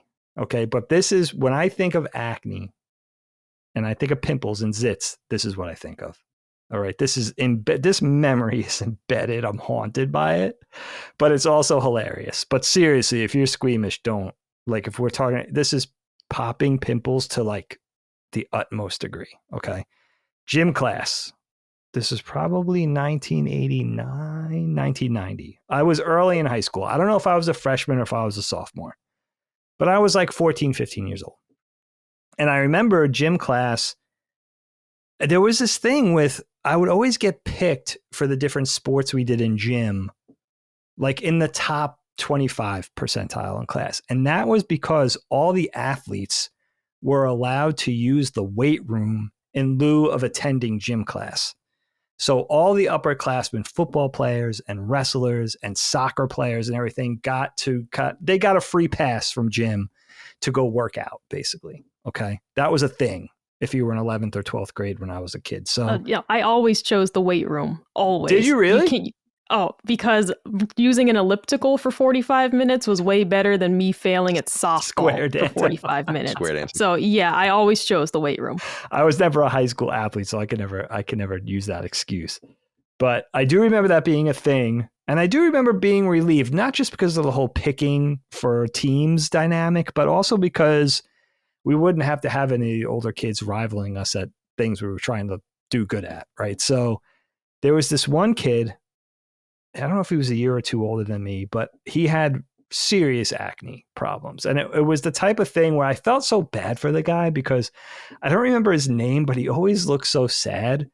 And I guess that's kind of devastating when you have serious acne. Like I remember it being over his body. It wasn't just his face, you know? And that must be a really hard thing to deal with when, you know, like Ramon is saying, you get that one pimple and you feel like it's the North Star. Now you're Rudolph and everybody's staring at you. So, you know, you're so kind of, I don't know, your physical appearance is everything when you're that age. And you just feel like everybody is going to analyze every little thing. And to be honest with you, kids that age kind of do, right? Like we all went to school with that kid who was like, you wore those jeans 3 days ago. You know, like the guy, like the person that was monitoring all that. So there was this kid. I don't remember if he was a football player or a wrestler, but he definitely opted out of gym all the time and used the weight room. But the thing was this, I guess he had pimples all over his back. And I don't know if he wore a tank top or if he was doing it shirtless, but he was bench pressing, laying on the bench and lifting weights on his back. And I guess he did his thing and he left after class And we just hear, I remember I got changed and came out. I was walking out of the gym. The bell had rang. I was walking out of the gym to go to my next class, and somebody yelled from the weight room, "Oh my God, this is fucking disgusting," or something. And it was this guy, Jeff, who was the son of the high school football coach. I remember he was a senior. He was like a big dude. He might have been the high school quarterback or something. And he was like, come here. And all the football players ran in. Well, apparently there was like a concoction that looked like Thousand Island dressing all over the weight bench. Like a mixture of, I guess, blood and pus. There we go. Dude, I remember everybody running to look, and I was like, there's no way. There's just no way. It's like the horror film. It's like the gore in the horror film that you just know you can't handle. And I kind of wish I did go look with my friends, because what I could conjure in my imagination is probably so much worse than it actually was.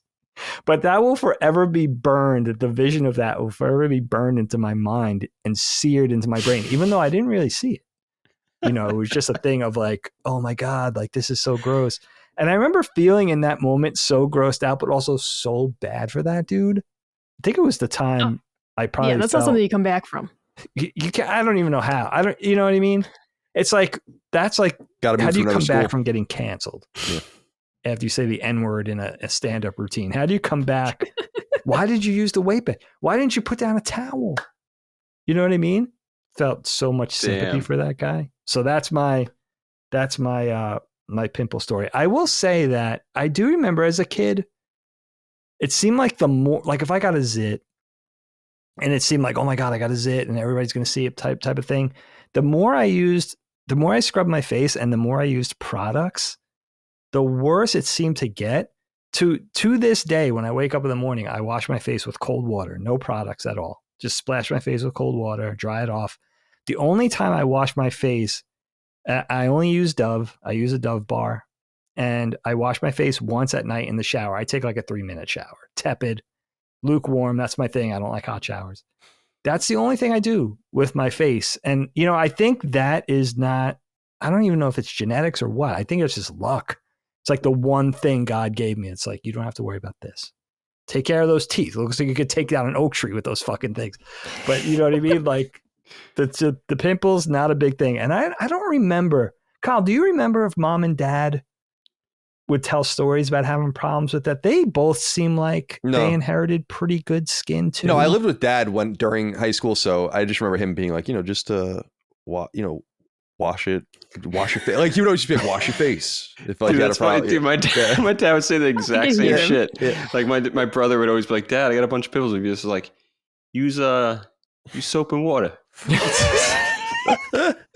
Yeah, he's like, really get in, like, I'm like, all right. But it was fine. It was. But what did they think we were doing? Like, don't rub the potato chips all over your face? Yeah, I don't know what they were thinking. I don't know what they were thinking in many regards. I'm going to say, though, that you guys are some exceptionally clean men, because when we get write-ins, for example, to Sacred about people talking about like, oh, found poop on the couch type thing, and people are like, those are fake, that doesn't happen. It's like, these things do happen. All right, like these are real things, but you guys are not the gross men.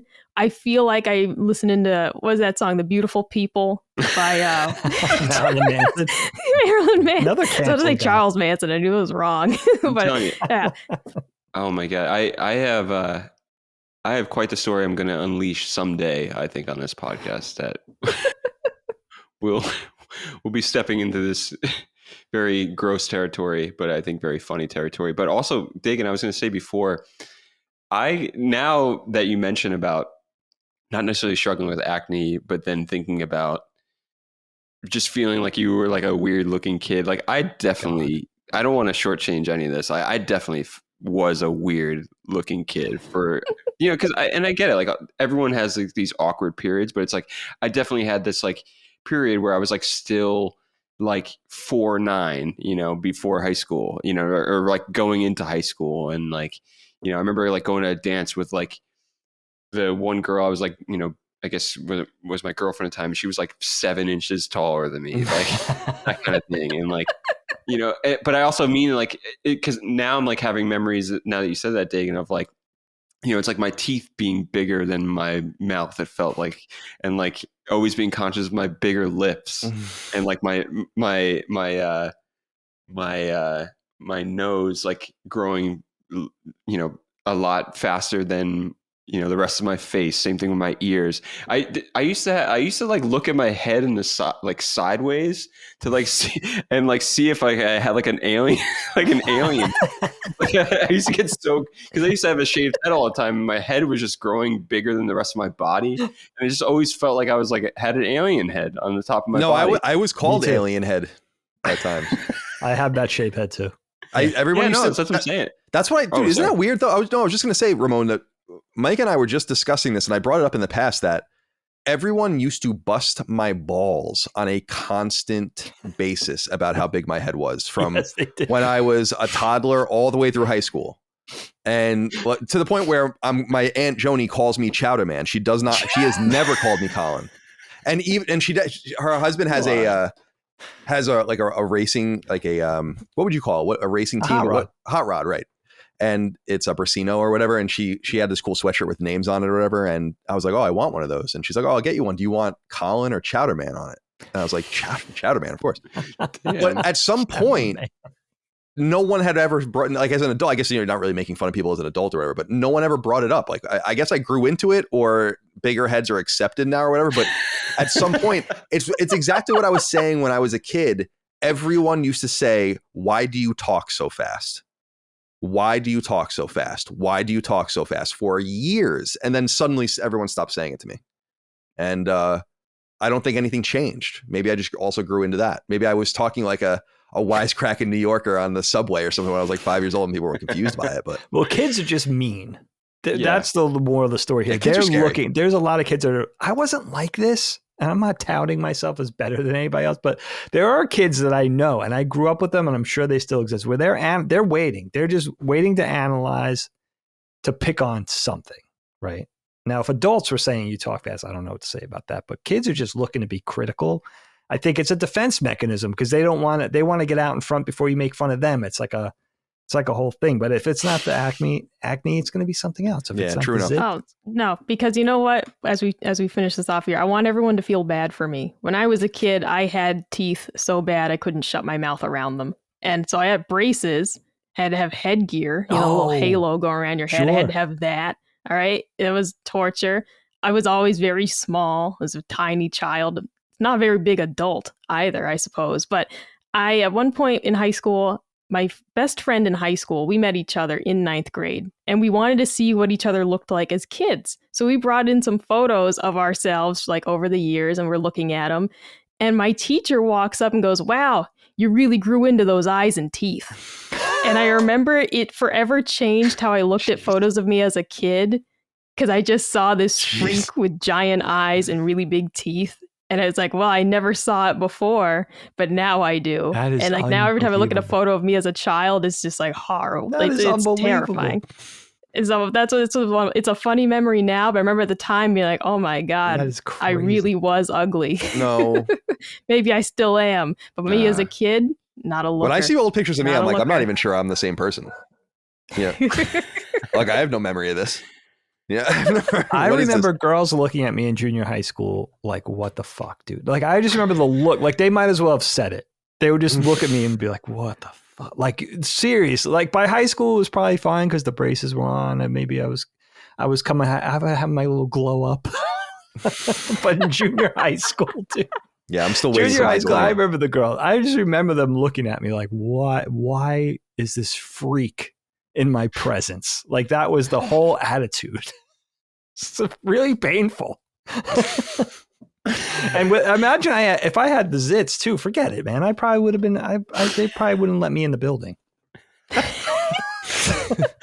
This reminds me, for whatever reason, there was this one school picture, I think it was my 7th grade picture, where I was smiling to begin with, and then I stopped smiling, and then I saw the flash going on, and then I kind of tried smiling, and it delivered like the most awkward looking school picture ever. And the reason why I just say that though is because So I would look at that and always just be like, man, I look like this weird, like little like rat kid, or what? I couldn't even like that's how I viewed myself. Like, is that my face? Yeah, no, like, and that's the thing. Like, I've mentioned on this show before, like how much I like, how much I loved Abe's Odyssey and Oddworld and stuff. I thought I looked like Abe as a kid. Like, I thought my head was like that kid, or like Abe from Oddworld. So anyway, all right, let's wrap it up. We've been going for a long time. That was a good topic. Yeah. Interesting, insightful. Postscript shout out to Dr. Pimple Popper, my favorite. I love her on YouTube. So good. Horrible. Love that stuff. All right, let's go around and say goodbye to everyone. Ramon, goodbye to you. We're gonna have you on soon. I want to catch up with you because for people that don't know, or I guess didn't, because we did a podcast, a Sacred Symbols Plus episode already, because I had kind of given you my Switch and you had kind of gotten lost with that. But then I sent you my PS4 Pro, and you're on PlayStation Plus Extra, which I think is perfect for you. So now you have that, and I'd like to catch up with you. So we'll have you back on the show in the coming weeks when we can make time, probably after the wedding, to catch up with your travails. Yeah, definitely. I will say happy birthday to you. Thanks, you too. Ahead of time. Yeah, you as well. Thanks, man. Wait, are you guys on the same day? No, he's the 16th and I'm the 14th. Oh, it's coming up. Yeah. Yeah. Not to nice break down the fourth wall again. No, it's all good. No, I appreciate that. Thank you. And I'll see you soon in the coming couple weeks. I'm looking forward to it. Looking forward for sure. We're having we weren't going to do we were really not having like a very serious wedding as far as like the ceremony and all of it. So there's no rehearsal to really be had. Our brother-in-law Derek is who's the head of principals in our county or whatever. So he's very good at public speaking, and he's also just really funny, and I love him a lot. So he like did everything he needed to do to be able to marry us. So we're doing that, and we're going to be coming in with these different songs. But by the way, Dig, are you coming in on Thursday before the wedding? Yes. Okay, perfect. So yeah, we'll all be able to make it then. I was going to say we're going to do a sort of dinner that our dad had wanted to do with his side of the family, because we just never really see them. We live amongst our mom's side of the family, and we're like constantly interacting with them. So we thought we would gather with them the night before just to like catch up. And it's going to be like my siblings and them, and then Ramon's coming. He's the only outside. Oh, nice. That's awesome. I'm honored. Oh, cool. It's going to be exciting. I'm looking forward to it. So we'll see you shortly. Micah, thank you for taking the time. I know you've been very busy or doing all this stuff for our wedding, and it's keeping you quite active. So thank you for monitoring all that. And thank you and then, by the way, you tapped in at the last second. So I know you rearranged your plans for today. So thank you for that. Oh yeah. Thank you. No problem at all. Always a treat to get to hang out with Ramon and the boys. I do want to say, Ramon, am I allowed to say herbs, or is that cultural appropriation? I'm not from New Jersey. Herbs. Yeah. She loves the insult herbs. No, I love a good calling someone a herb. Yeah. That's a Ramon and I'm going to keep doing it. No, there's certain words I don't use very much unless Ramon's I don't use it unless Ramon's really around, but then I'll use that word constantly. Herbs. Yeah, like it comes out though from time to time where I do have to kind of re-explain what I'm saying. But yeah, no, I'm not offended, and in fact I love a good use of calling someone a straight up herb. That's a good one, man. Dagan, goodbye to you. Have a good weekend. This was a pleasure. Thank you. I have a lot to do tonight now. Thanks to you guys. Last Dragon, followed by Thanksgiving. Oh, shit. Seriously, I'm doing both things. Cool. That sounds good. Check in with Don't forget about Spider-Man. We're going to record 2 more episodes for that. Yes. In the coming week as well. And yeah, that's it. So, all right, guys. Well, I appreciate you guys. Thank you for being here. Glad we got our technical issues sorted out so we can all be together and didn't have to do some awkward Dagan and Colin episode, which would just be knockback. That was close. Yeah. I mean, it's fine, but it's just knockback. I mean, at that point, I don't know what we would do. Maybe we would go Russian. That's right. Russian Kiki on or something like that. Would have been interesting. All right, guys. Thank you for your time. Appreciate you. Thank you all out there for your love, kindness, and support. Patreon.com/LastStandMedia for early ad-free access and many other perks. LastStandMedia.store for all of our merch, including stickers, free shipping for those stickers here in these United States. We'll see you next time. Until then, goodbye. Constellation is a product of Last Stand Media and Colin's Last Stand LLC and is proudly recorded in the USA. The show was conceived by and is directed and hosted by me, Colin Moriarty. My co-host is my brother, Dagan Moriarty. The show is produced by Last Stand's executive producer, Dustin Furman, and is edited by associate producer, Ben Smith. All Last Stand theme music is by Ramon Narvaez, and all of our graphics and logos are by Dagan Moriarty. As you know, all of Last Stand Media's podcasts, including Constellation, are fan-funded on Patreon at patreon.com/laststandmedia. The following names are at the producer level on Patreon, our highest support tier, and we're infinitely grateful for your thoughtful and kind contributions to our independent endeavor.